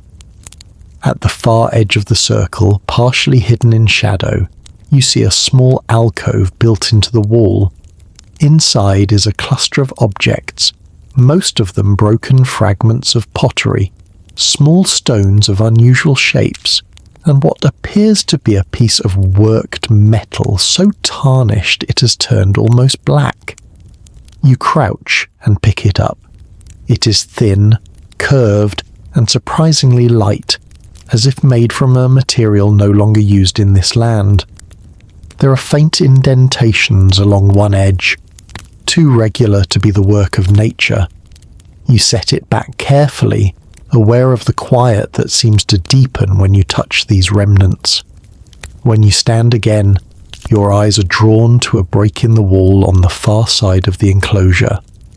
It is not an entrance in the usual sense. It is narrow, lower than the others, and you must bow your head slightly to pass through. On the other side, the ground slopes downward sharply, leading you into a long, narrow trench flanked by high walls. The air is cooler here, and you hear a faint sound in the distance, a trickle of water, soft and steady. You follow the trench until it ends at a small stone platform built over a channel. Beneath it, water flows quietly, reflecting the faintest glimmer of moonlight. You kneel beside it, noticing that the channel is lined with carefully placed stones, each one angled to direct the water's movement.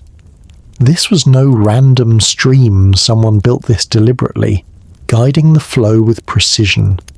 You wonder if the water here fed the city in its prime, perhaps carried in jars from this spot to the courtyards and homes. Or maybe it was more than that. Maybe it was considered sacred, drawn from the earth to be used only in special ceremonies. The sound of it is soothing, almost hypnotic, and you stay there for a long moment, letting it fill the quiet. Eventually, you rise and follow a small side path away from the water. This one climbs gently, the walls on either side growing lower until they open into a terrace that overlooks the area you just left. From here, you can see the circular enclosure with the slab, the trench, and the faint glint of the water below. The layout feels intentional, as though each part of this space was connected to the others, not just in use, but in meaning. You turn from the terrace and see another path leading deeper into the ruins. This one is different, lined on both sides by low walls only waist high, their stones smaller and less regular. Beyond them, the ground is covered in short grass, dotted here and there with flat stones set flush with the earth. You walk among them slowly, realizing that they are not random. Each one is roughly the same size and shape, and each is placed at an even distance from the next, forming rows that stretch out toward the far wall. It strikes you suddenly. These might be markers. Perhaps this was a burial ground, or a place where ancestors were honored. The idea brings a hush to your thoughts, and you move with even more care now, stepping only where the grass is clear. Near the centre of the space, one of the stones catches the moonlight in a way that makes it stand out. You kneel beside it, brushing away a thin layer of dust. Faint lines are etched into its surface, simple, straight, crossing at angles. It is not enough to form an image, but it feels deliberate. You trace the lines with your fingertips, feeling the slight roughness where the stone has weathered over time. The night is utterly still here, the air heavy with a sense of presence. You can almost feel eyes on you, not in a threatening way, but in the way of a place that remembers, a place that has seen countless nights like this one, and holds each of them quietly in its memory. When you leave the field of stones, you follow a path toward a wide archway set into the far wall. Beyond it, the walls rise high again, and the ground slopes upward, drawing you back into the deeper heart of the city. The moon has shifted now, its light falling at a different angle, casting longer shadows across the stones.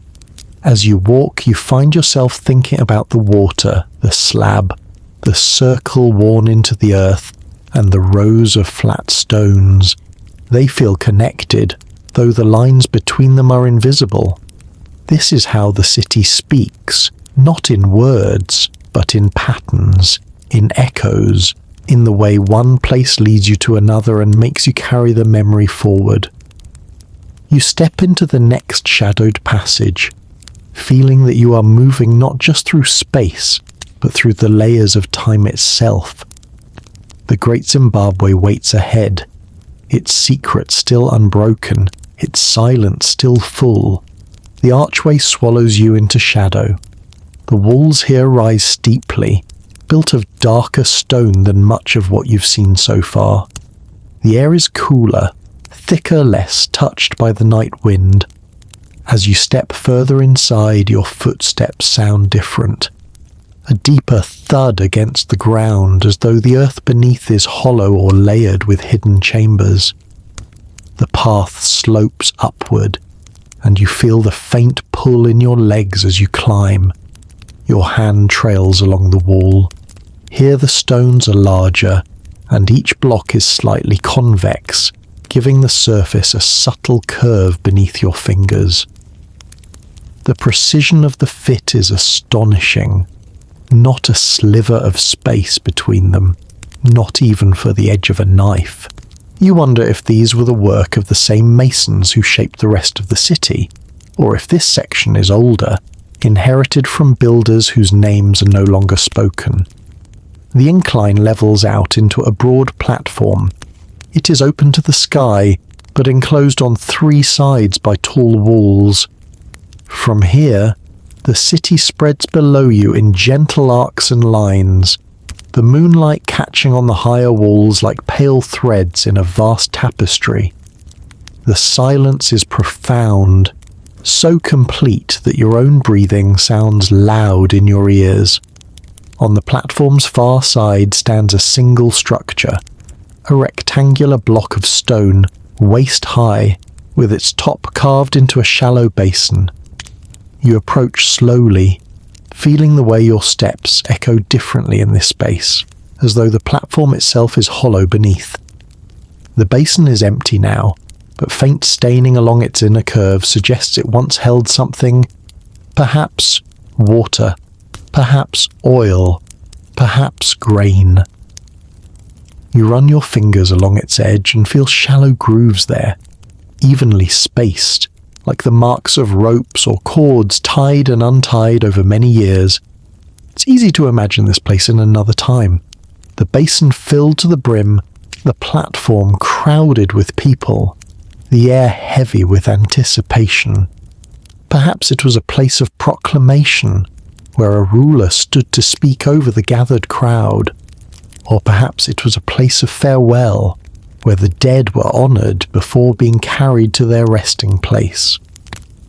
Behind the basin, a set of steps leads upward again, cut directly into the wall itself.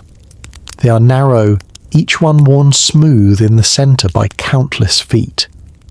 You climb carefully, your hand against the wall for balance. At the top, you emerge onto an even higher ledge that runs along the wall's inner edge. From here, the view of the city is staggering. You can see the curve of the great outer walls, the conical tower in the distance, and beyond the city, the faint silver shimmer of the river winding toward the horizon.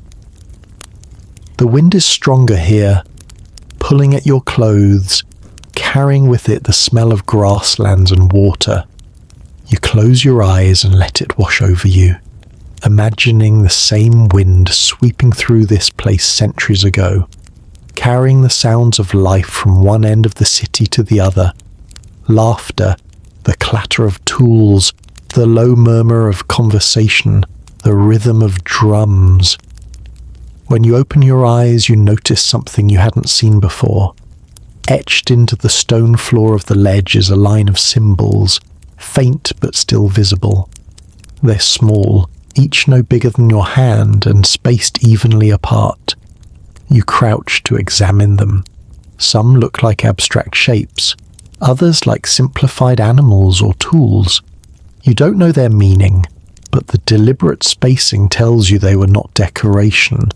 They were meant to be read or remembered. The ledge curves gently around the inner wall before ending at a narrow staircase that descends into shadow. You follow it down, the air growing cooler again, until you step into a long corridor. This space feels different, more enclosed, the walls closer together. The floor is paved with flat stones, and in the dim light you can see that many of them are cracked, their edges worn. The corridor ends at a low doorway. You duck to pass through and find yourself in a room that feels unlike anything else you've encountered here. The ceiling is low and supported by massive beams of stone, the walls lined with niches carved at regular intervals. Most are empty now, but a few hold small, unrecognizable fragments, bits of worked stone, pieces of broken vessels, perhaps once important items now forgotten. In the center of the room is a circular platform raised slightly above the floor. Around its edge runs a continuous band of carving a repeating pattern of waves, spirals, and arcs. You place your hand on the platform and feel the coolness of the stone. Standing here, it's easy to imagine that this room once held something important, something guarded closely. Perhaps it was treasure, perhaps sacred objects, perhaps something far less tangible: knowledge, power, memory. A single doorway on the far side leads you into another passage, this one climbing gradually upward. The walls here are rougher, less carefully built, and the floor is uneven. Your steps are slower now, each one deliberate. You can feel the weight of the city above you, the layers of stone and earth pressing down like the pages of a closed book. Finally, the passage opens into an outdoor space again.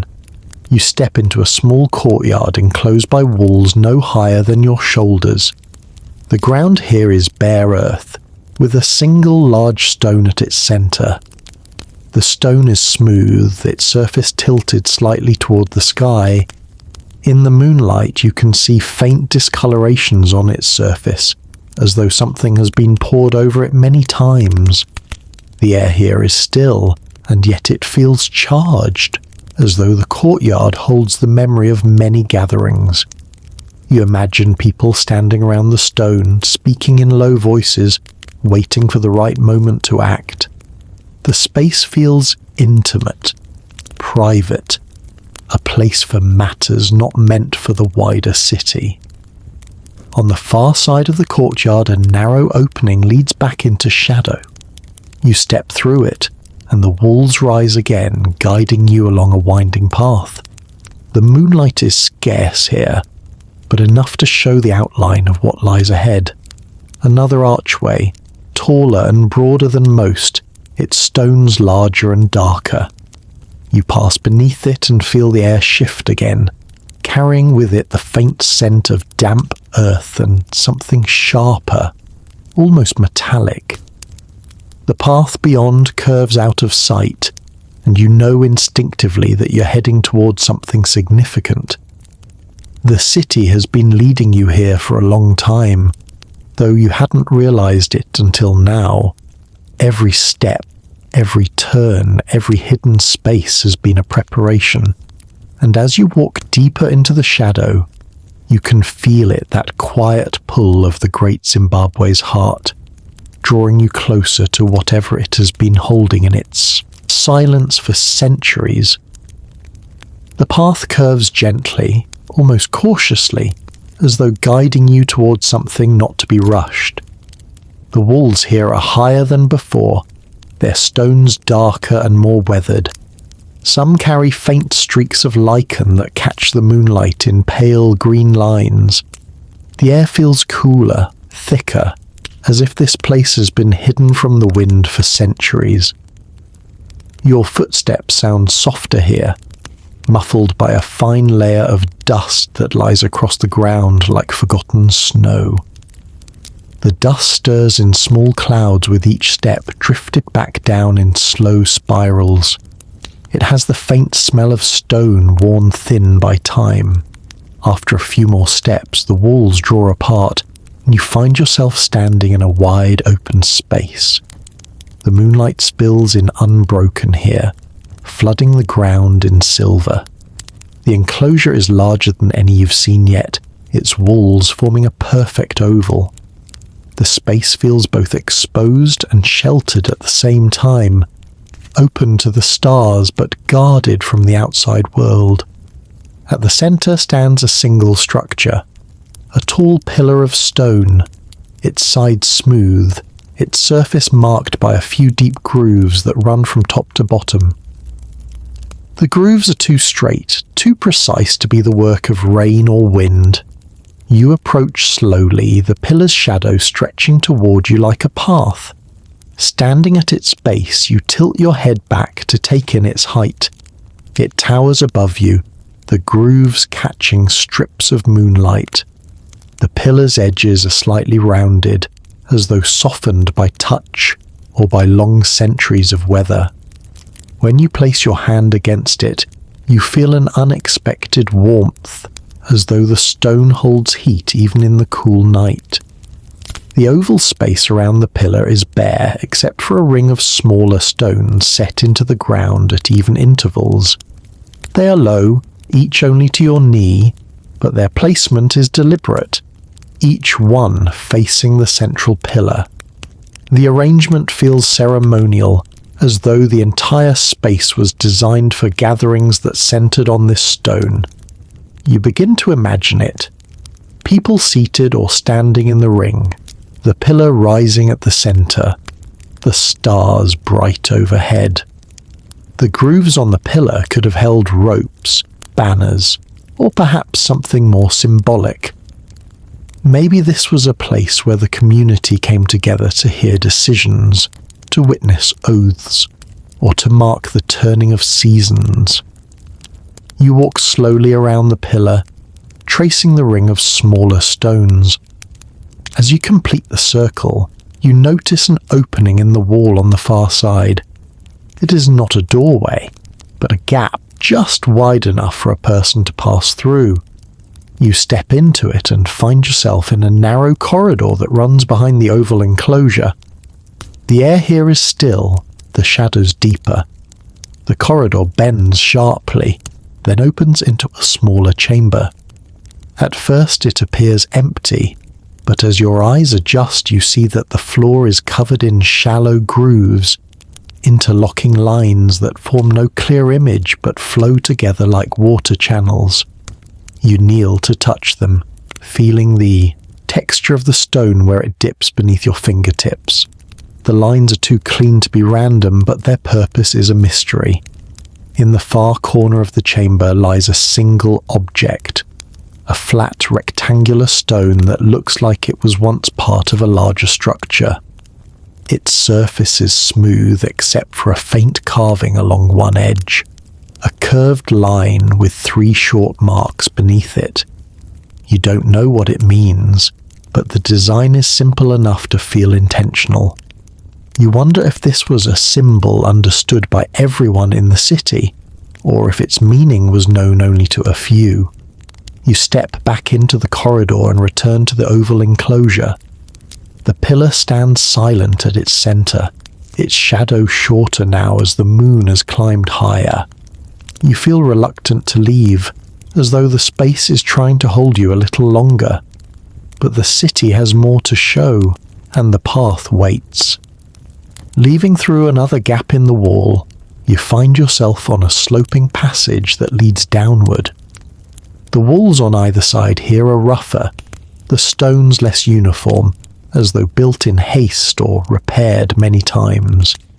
The ground is uneven, with patches of exposed rock and tufts of grass pushing through.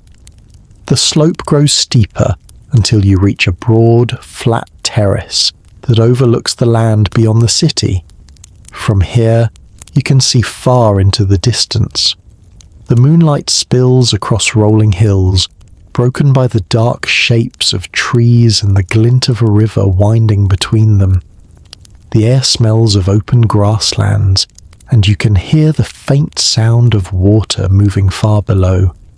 You stand there for a while, feeling the openness after so much time within the walls. The terrace feels like a boundary, a place where the city meets the world beyond. You imagine guards standing here in the past watching for travelers or messengers, the sight of them disappearing into the hills long before their footsteps could be heard. Behind you, at the edge of the terrace, there is another structure, a low rectangular platform built of tightly fitted stones. It is unadorned, its surface bare except for a shallow channel running along one side. The channel leads to the edge of the terrace where it drops away into the darkness below. You run your fingers along the groove, wondering if it once carried water or perhaps something more symbolic during ceremonies held here. Beyond the platform, a narrow path leads back into the city. The walls here are lower, the spaces between stones wider, as though this part of the city was older or perhaps less maintained. Grass grows between the stones underfoot, and the night air is filled with the sound of insects singing unseen in the shadows. The path curves, and ahead you see another enclosed space, smaller than the oval with a pillar, but with an energy that draws you in. The walls are high and unbroken, the ground inside covered in smooth, flat stones that gleam faintly under the moon. At the center is a circular depression, its edges lined with darker stones that seem to absorb the light.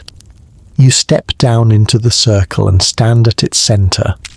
The stones beneath your feet are cool, but there is a faint vibration in them, so subtle you almost think you imagined it. You close your eyes and let the feeling settle into you, the quiet of the city folding around you like a second skin. It's hard to say how long you stand there before you open your eyes again. The circle feels unchanged, but you feel different, as though the place has left something with you, even if you can't yet name it. When you leave, you glance back once more at the oval enclosure with its solitary pillar, the terrace overlooking the open land, and the quiet circle of dark stones. Each space feels connected, part of a web that ties the city together in ways not immediately visible. The path ahead disappears into shadow again, and you step into it willingly, ready for whatever the great Zimbabwe will choose to reveal next. The path narrows almost immediately, the walls on either side pressing close. Their height makes the air feel denser, like you're walking through the hollow of a mountain rather than a city. Your footsteps echo faintly, not sharply, but with a kind of muffled resonance, as though the sound is being absorbed into the stone. The moonlight fades the deeper you go, replaced by the dim silver spill that filters in through small gaps far above.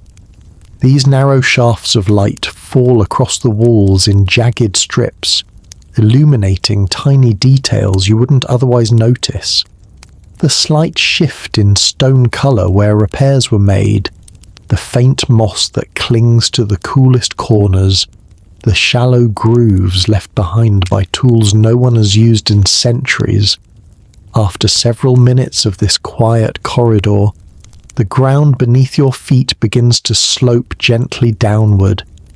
The air grows cooler still, and with it comes a smell you haven't encountered before in the ruins. A faint metallic tang, like the scent of stone mixed with something buried deep in the earth. You follow it until the corridor opens suddenly into a vast circular chamber. The ceiling here is high and open to the sky, yet the chamber feels enclosed by the sheer height of its surrounding walls. In the centre, a massive stone disc lies flush with the ground. It is perfectly round, its edges smooth, its surface etched with lines that form a kind of starburst pattern radiating outward. You step onto it cautiously. The stone is cooler than the surrounding earth, and the etching beneath your feet is shallow but precise, as though made with a steady hand and a clear design.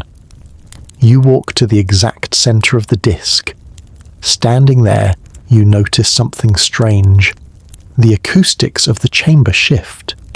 Your breathing sounds different, your footsteps seem sharper, and if you speak softly, the sound bounces back to you in a whisper, arriving a heartbeat later. You imagine the people who built this space must have known this effect. Perhaps they designed it this way for gatherings, speeches, or rituals that relied on the voice carrying evenly. Moving toward the edge of the disc, you notice 4 narrow channels cut into its surface, each one leading toward a gap in the surrounding wall. They are arranged like the points of a compass. You choose the channel aligned with the moonlight and follow it through the nearest gap. It leads you into a smaller chamber, with walls lined by smooth, low benches carved directly from stone. The benches run the length of the wall, unbroken, suggesting that many people could sit here at once. In the centre of the room is a shallow pit, its base covered with fine, pale sand that glimmers faintly. You kneel beside it, scooping a handful into your palm. The grains are smoother than ordinary sand, almost like powdered stone, and they slide through your fingers silently. You set the sand back into the pit and rise. There are no markings on the walls here, no symbols or patterns, only the simplicity of stone, bench, and sand. Whatever happened here was meant to be direct, unadorned, yet its purpose feels important, as if this was a space where meaning came not from decoration, but from the act itself. Leaving the chamber, you return to the main circle and choose another of the channels. This one leads you into a long, narrow passageway with a floor paved in small, flat stones. They are different from the rest of the city's pathways, slightly convex, their surfaces polished by wear. The walls are close here, and the moonlight is reduced to a dim glow. Halfway along the passage, you notice a break in the wall on your right. It leads into a niche no bigger than a small room. Inside, you find a single stone column rising from the floor to the ceiling. Its surface is smooth, except for a spiral groove that winds upward from the base to the top. You run your hand along it, feeling the way it guides your palm upward, almost as if it's inviting you to trace the path to its unseen end. You leave the niche and continue along the passage until it opens into another section of the chamber. Here, the wall is lower, and beyond it, the land drops steeply away. You realise you're near the edge of the city, where the view spills out into the open grasslands.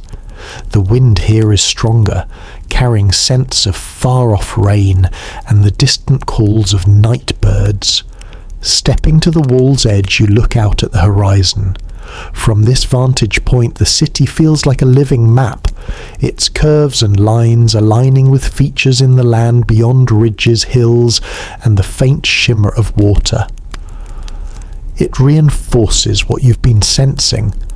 Nothing here was built without purpose. Every wall, every path, every open space seems connected to something larger. You return to the circular chamber through the same passage, stepping once more onto the starburst disc. This time, you choose the third channel. It leads you into the darkest of the four paths, the light here almost entirely gone. Your hands brush the walls on either side, feeling the subtle shifts in the stonework places, where the fit is tighter, where the stones are larger, where the edges are sharper. The darkness makes the sound of your footsteps louder, more distinct. After a short walk, the passage widens into a small, dimly lit alcove. In its centre is a low table of stone, no larger than your outstretched arms, its surface flat except for a single groove that runs straight through the middle. On either side of the groove are faint scratches, perhaps from tools or from objects placed here long ago. You imagine this was a place for preparation of food, of ritual items, or of offerings. The table is too small for large gatherings, but perfect for work done with precision and care. The groove might have carried water, or perhaps something more symbolic, to flow away when the work was complete. Leaving the alcove, you return once more to the centre of the circular chamber. Only one channel remains, pointing toward a gap in the wall that feels wider than the others. You follow it, stepping out into an open courtyard paved with irregular stones. The walls here are lower, and beyond them, you can see the faint outline of another massive structure, its shape familiar but distant, as though you've glimpsed it before from far away. The courtyard is quiet, the stones cool beneath your feet. At its centre, a single large block rests, its top surface angled slightly downward. Rainwater has collected in the shallow dip, reflecting the moonlight in a trembling pool. You stand there for a while, watching the way the light wavers on the surface, thinking of how many times this block has caught the moon in its reflection, how many nights like this it has seen. From here, paths branch in several directions, each leading deeper into the city's still unfolding story. You know that whichever you choose, the stones will guide you, as they have from the moment you stepped inside these walls, and with every step, the great Zimbabwe will reveal another piece of itself, not all at once, but in the patient way of a place that knows it has all the time in the world. You choose the path that leads away from the courtyard, the one flanked by low walls that feel almost like they are guiding your steps rather than containing them. The stones here are smaller, more irregular, as though this part of the city was built in a different style or perhaps repaired many times over the centuries.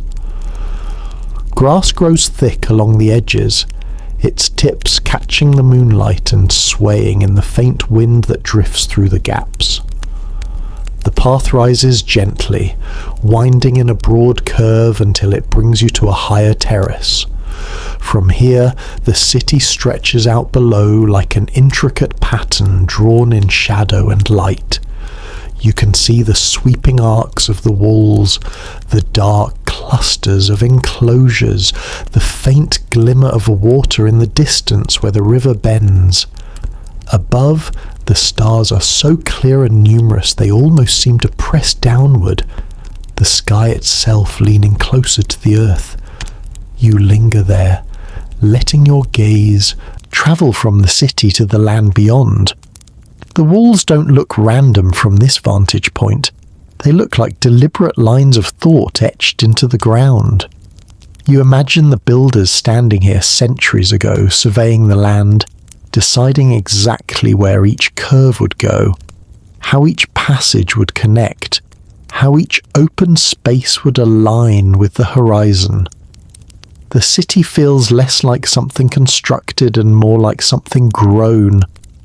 A narrow set of steps cut into the terrace wall draws your attention. You descend them slowly, your hand grazing the stones for balance. At the bottom, you find yourself in a long rectangular courtyard bordered by tall walls. The moonlight falls in such a way that the centre is brightly lit while the edges are sunk in shadow. Along the left wall, you see a row of niches, each about the height of your chest. Some are empty, but in others you spot objects, small stones carefully stacked, a fragment of pottery decorated with a spiral, a length of smooth wood that has somehow resisted decay. You step closer and realize these are not random scraps.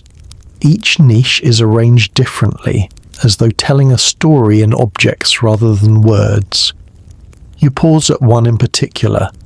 Inside rests a single unbroken clay jar, small enough to hold in your hands. Its surface is plain except for a faint raised line running around its middle. You lift it gently. It is lighter than you expected, empty now but still holding the faint scent of earth and ash. You return it carefully to its place, feeling the subtle weight of meaning in the act. Across the courtyard, an opening in the wall leads to a small inner enclosure. This space is different. The ground here is bare, packed earth, and in the centre stands a short column of stone no taller than your knee. Its top is flat, polished smooth, and worn slightly concave, as if countless hands have touched it over the years. Kneeling beside it, you rest your palm on its surface. The stone is cool, but there's a subtle warmth that lingers beneath, like the fading memory of sunlight. You can almost imagine people gathering here, each placing their hand upon the stone in turn, speaking words you cannot hear but somehow feel. Perhaps it was a place of greeting, of agreement, of promise. Beyond the enclosure, a narrow corridor curves away. You follow it, the walls bending and guiding you until you step into a space that takes your breath for a moment. Here, the ground falls away in a shallow bowl, its edges lined with stone benches that descend in concentric rings. At the centre is a raised platform, small and circular, just large enough for a single person to stand upon. You descend the steps slowly, the smoothness of the stone beneath your feet hinting at how many have walked here before you. Standing on the platform, you find the acoustics strange. Your own breath seems to carry outward and upward, as though the space itself is amplifying you. This could have been a place for teaching, for storytelling, for ceremony. Every seat would have had a clear view of the centre. Closing your eyes, you can almost hear it. The low hum of many voices gathered, the rise and fall of a storyteller's words, the sudden burst of laughter, or the collective intake of breath at some shared moment of awe. You feel the air shift slightly, as if the memory of those sounds still lingers in the stone. Leaving the amphitheatre, you climb a narrow staircase set into the far wall. It brings you to a high walkway that runs along the top of another wall, offering a view both into the city and out toward the hills. In the distance, you see the familiar curve of the great conical tower you visited earlier. Between here and there lies a complex weave of walls and passages, like threads knotted and looped in a great design. The walkway ends at a small tower-like structure built into the wall itself. Inside, the floor is made of tightly fitted stones, and the air is noticeably warmer. A narrow slit in the wall lets in a shaft of moonlight that falls directly across the centre of the room, illuminating a shallow stone basin no larger than a bowl. The alignment feels too precise to be chance. You wonder if the builders designed it so that on certain nights, perhaps when the moon was at its highest, the light would fall exactly there. You step back outside, following the wall until it descends toward the inner city again. The path brings you to a wide plaza, larger than any open space you've yet encountered.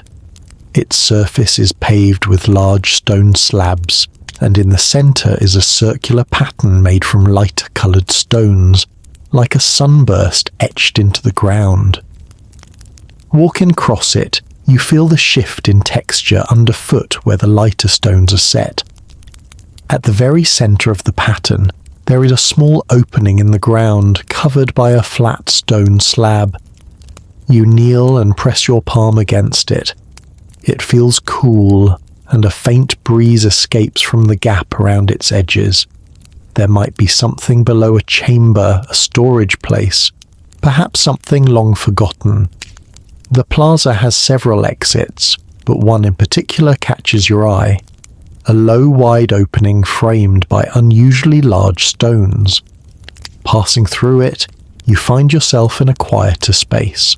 A narrow garden-like courtyard where grass and small plants grow freely between the stones.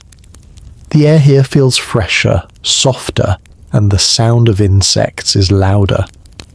In the centre stands a tree, its branches spreading wide enough to touch the surrounding walls.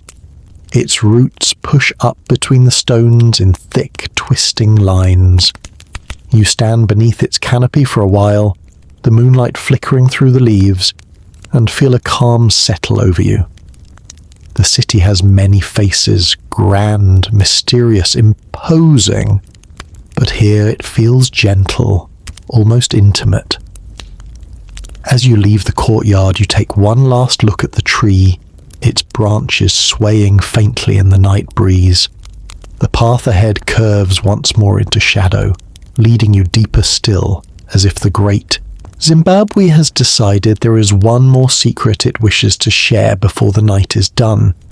The path from the courtyard is narrow at first, the kind of passage where you can stretch your arms out and feel the rough stone on both sides at once. The air is cool here, scented faintly with damp earth, and something faintly sweet perhaps from the garden you just left. The moonlight fades almost entirely, leaving only the dim silver gleam spilling from high gaps in the wall. In the half-darkness, your steps sound louder, each one a quiet thud on the uneven stones beneath your feet. After several minutes, the walls begin to widen, the path bending in a slow curve until you step into a space unlike any you've seen before. It is large, circular, and completely open to the night sky. The ground is bare earth, smooth and dark, but the walls are different here. They're taller than most you have walked beside, and their inner surfaces are lined with narrow vertical stones that jut out slightly, each one the height of your chest. Between them are gaps, evenly spaced, through which the starlight pours in narrow shafts. You stand still, letting your eyes adjust, and then you see it. The gaps are aligned in such a way that certain stars are framed perfectly. As you turn slowly in place, each opening catches a different point of light in the sky, as though the wall itself is marking a celestial map. The effect is mesmerizing. The city has shown you alignments before, but this feels like a deliberate observatory, a place built to speak with the heavens. You walk the circle slowly, moving from one gap to the next, peering through each at the sky beyond. Some frame bright, familiar stars, others point toward clusters that shimmer faintly, barely visible to the eye. You think of the people who stood here long before you, reading these lights, perhaps marking the passing of seasons, the coming of rains, or the right time for planting. In the absence of clocks, this was the city's calendar written not on stone, but in the language of the stars. In the centre of the space stands a single, low platform. Its surface is flat, but a shallow groove runs across it from one side to the other. You place your fingers in the groove and notice that it points directly toward the brightest star visible tonight. The precision is striking. This was no accident. The builders worked with both earth and sky, shaping their world to mirror the patterns above. You sit on the edge of the platform for a while, your eyes drifting upward. The stars seem sharper here, as though the high walls have blocked out everything but the points of light you're meant to see. You wonder how many nights were spent in this place, watching the slow movement of the heavens, listening to the wind pass through the gaps in the walls like the low breath of an ancient instrument. When you finally rise, you notice a narrow archway opposite where you entered. You step through it and find yourself in a sloping corridor that leads gently downward. The air grows warmer as you descend, the scent of dry stone replacing the cooler notes of the open night. The walls here are smooth, their stones fitted with a precision that suggests this was a space of importance. The corridor opens into a rectangular chamber lit only by the faint glow of the moon filtering through a high slit in the wall. At the far end, set into a raised alcove, is a large stone slab resting on two smaller supports. Its surface is angled slightly forward, and faint lines are carved into it, straight, geometric, intersecting at sharp angles. You can't read them, but their symmetry suggests they held meaning once, perhaps as part of a code or record. Before the slab lies a shallow depression in the floor, its edges worn smooth. You crouch beside it, imagining offerings placed there long ago, grain, fruit, perhaps water poured in slow streams that reflected the light from above. The space feels ceremonial, but not in the grand, public way of some enclosures you've seen. This feels private, purposeful, meant for fewer eyes. Leaving the chamber, you follow another short corridor that opens into a small courtyard. It is simple bare ground, low walls, and at its centre, a single upright stone. This one is different from the others you've touched. Its surface is rough, its shape irregular, as though it was placed here just as it was found. It seems to have been chosen not for its form, but for something else, its presence. You place your hand against it and feel a faint vibration, almost imperceptible, running through the stone. Whether it comes from deep within the earth or is only the echo of your own pulse, you cannot tell. But the sensation makes you think of how the builders might have believed certain stones carried the voices of ancestors or the memory of the land itself. From this courtyard, a narrow path leads you to another section of the city. Here the walls are lower, the space is more open. The ground is uneven, broken in places by clusters of grass and the pale blossoms of flowers that open only at night. The air feels lighter here, the stillness softer. Ahead, you see the faint outline of a structure built into the curve of a wall. As you approach, you realize it is a small shelter-like space, open on one side and covered by a roof of massive stone slabs. Inside, the floor is raised slightly, and a shallow stone bench runs along the back wall. Above the bench, faint patterns are carved, arcs, circles, and lines that seem to mimic the shapes of the walls and paths you've walked. It feels almost like a map, but one rendered in symbols rather than scale. You trace one of the arcs with your fingertips, and it curves in exactly the same way as the outer walls you saw earlier from the terrace. Another line seems to match the path of the river.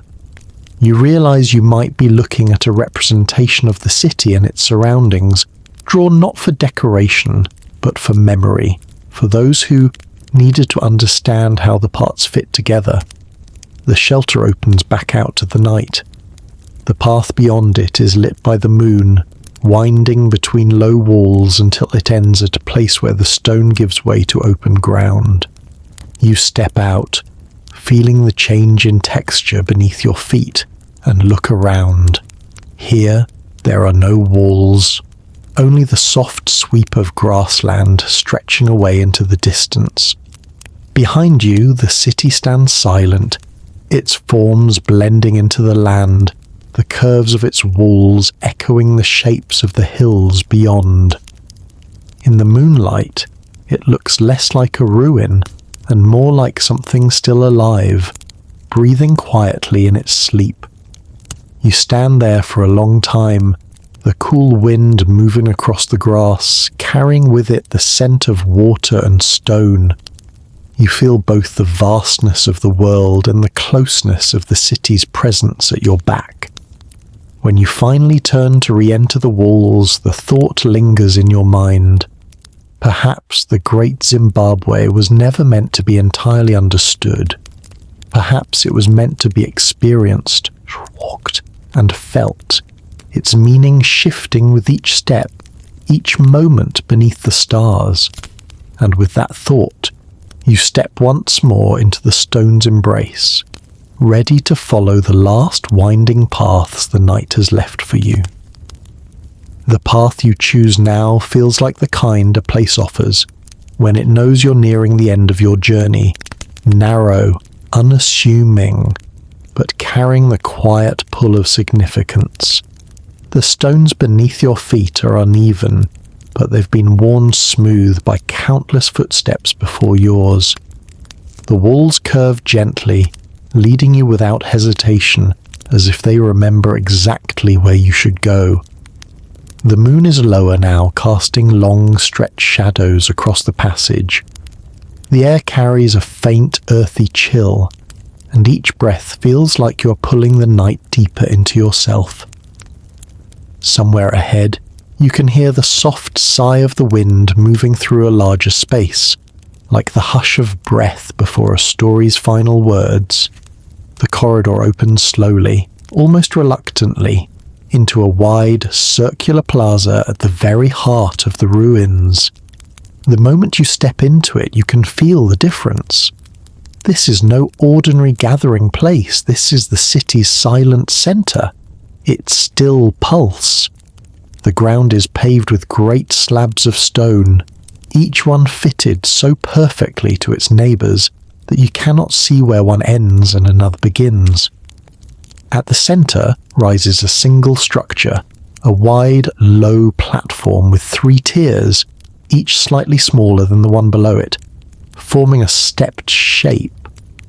The surface of each tier is carved with faint lines and symbols worn soft by centuries of weather, as if the city itself has been whispering over them all this time. You approach slowly, placing your hand on the lowest tier. The stone feels solid, grounded, yet there's something beneath that solidity, a kind of quiet hum you can't quite name. Climbing onto the first tier, you turn in a slow circle, taking in the full sweep of the walls surrounding the plaza. They're unbroken, forming a perfect ring, as though this place was meant to be sealed from the outside world. From here, you can see the second and third tiers more clearly. The second is narrower, the carvings more intricate, the lines looping in spirals that catch the faint light of the moon. The third tier, at the very top, is almost plain, no more than a single smooth stone slab, large enough for one person to stand upon. You climb to it slowly, feeling the weight of the place in every step. When you reach the top and stand at the center, the city opens itself to you in a way it hasn't before. The walls you've walked, the enclosures you've entered, the terraces and towers, they all seem to align, their shapes forming patterns you couldn't see from below. Beyond the walls, the land stretches away, the river catching the moonlight like a silver thread. The wind is stronger here, moving around the circle of walls in a way that sounds almost like breath. You close your eyes and let it wash over you, and for a moment you can almost hear voices in it, low, distant, layered, as if the city's builders and inhabitants have been speaking all along, their words carried forward in the movement of air over stone. You think of the hands that set these stones into place, the minds that planned each curve and line, the eyes that studied the sky to align the city with the stars. You think of the countless lives that move through these walls, traders, builders, farmers, leaders, children, all leaving traces you have walked among tonight. And you think of the mystery still here, the things that no excavation or study has fully explained, the impossible precision of the stonework, the alignments with stars, the echoes of ritual and meaning that hum in the spaces between fact and legend. You realize then that the Great Zimbabwe is not simply a ruin. It is a question carved into the earth, a riddle built in stone.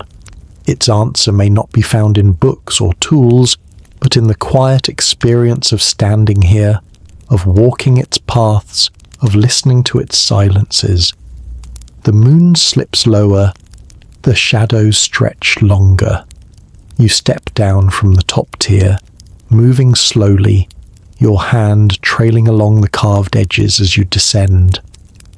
The plaza feels even larger now, the ring of walls holding in not just stone and air, but the weight of centuries. When you leave, you do so through a narrow archway that leads back into the twisting passages of the city. The wind follows you for a while, then falls away, replaced by the sound of your own footsteps.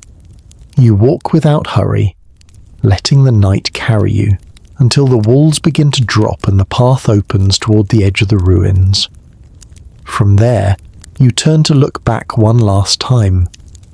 The Great Zimbabwe lies behind you, quiet under the silver light, its walls and towers still holding their secrets. You know you will carry the memory of this night with you, the cool touch of the stone, the echo of the wind, the sense of being part of something far older and greater than yourself. And as you stand there, you feel the pull of its question still in you, unanswered but alive. Who built this ancient stone city, and why was it forgotten? Maybe the answer is meant to stay hidden, waiting for the right eyes, the right moment, the right quiet night. Or maybe the city itself is the answer, if you can learn to see it not as a puzzle to be solved, but as a story to be walked. So as you turn and leave the ruins behind, you keep that thought with you, knowing that somewhere deep within its walls, the Great Zimbabwe is still watching, still listening, still waiting. If you felt the quiet pull of this journey tonight, share this with someone who loves mystery and history as much as you do. Leave a comment telling us where in the world you're listening from. I'd love to know how far these stones have reached. And don't forget to subscribe so you can join me on the next night, walk into the forgotten places of our past.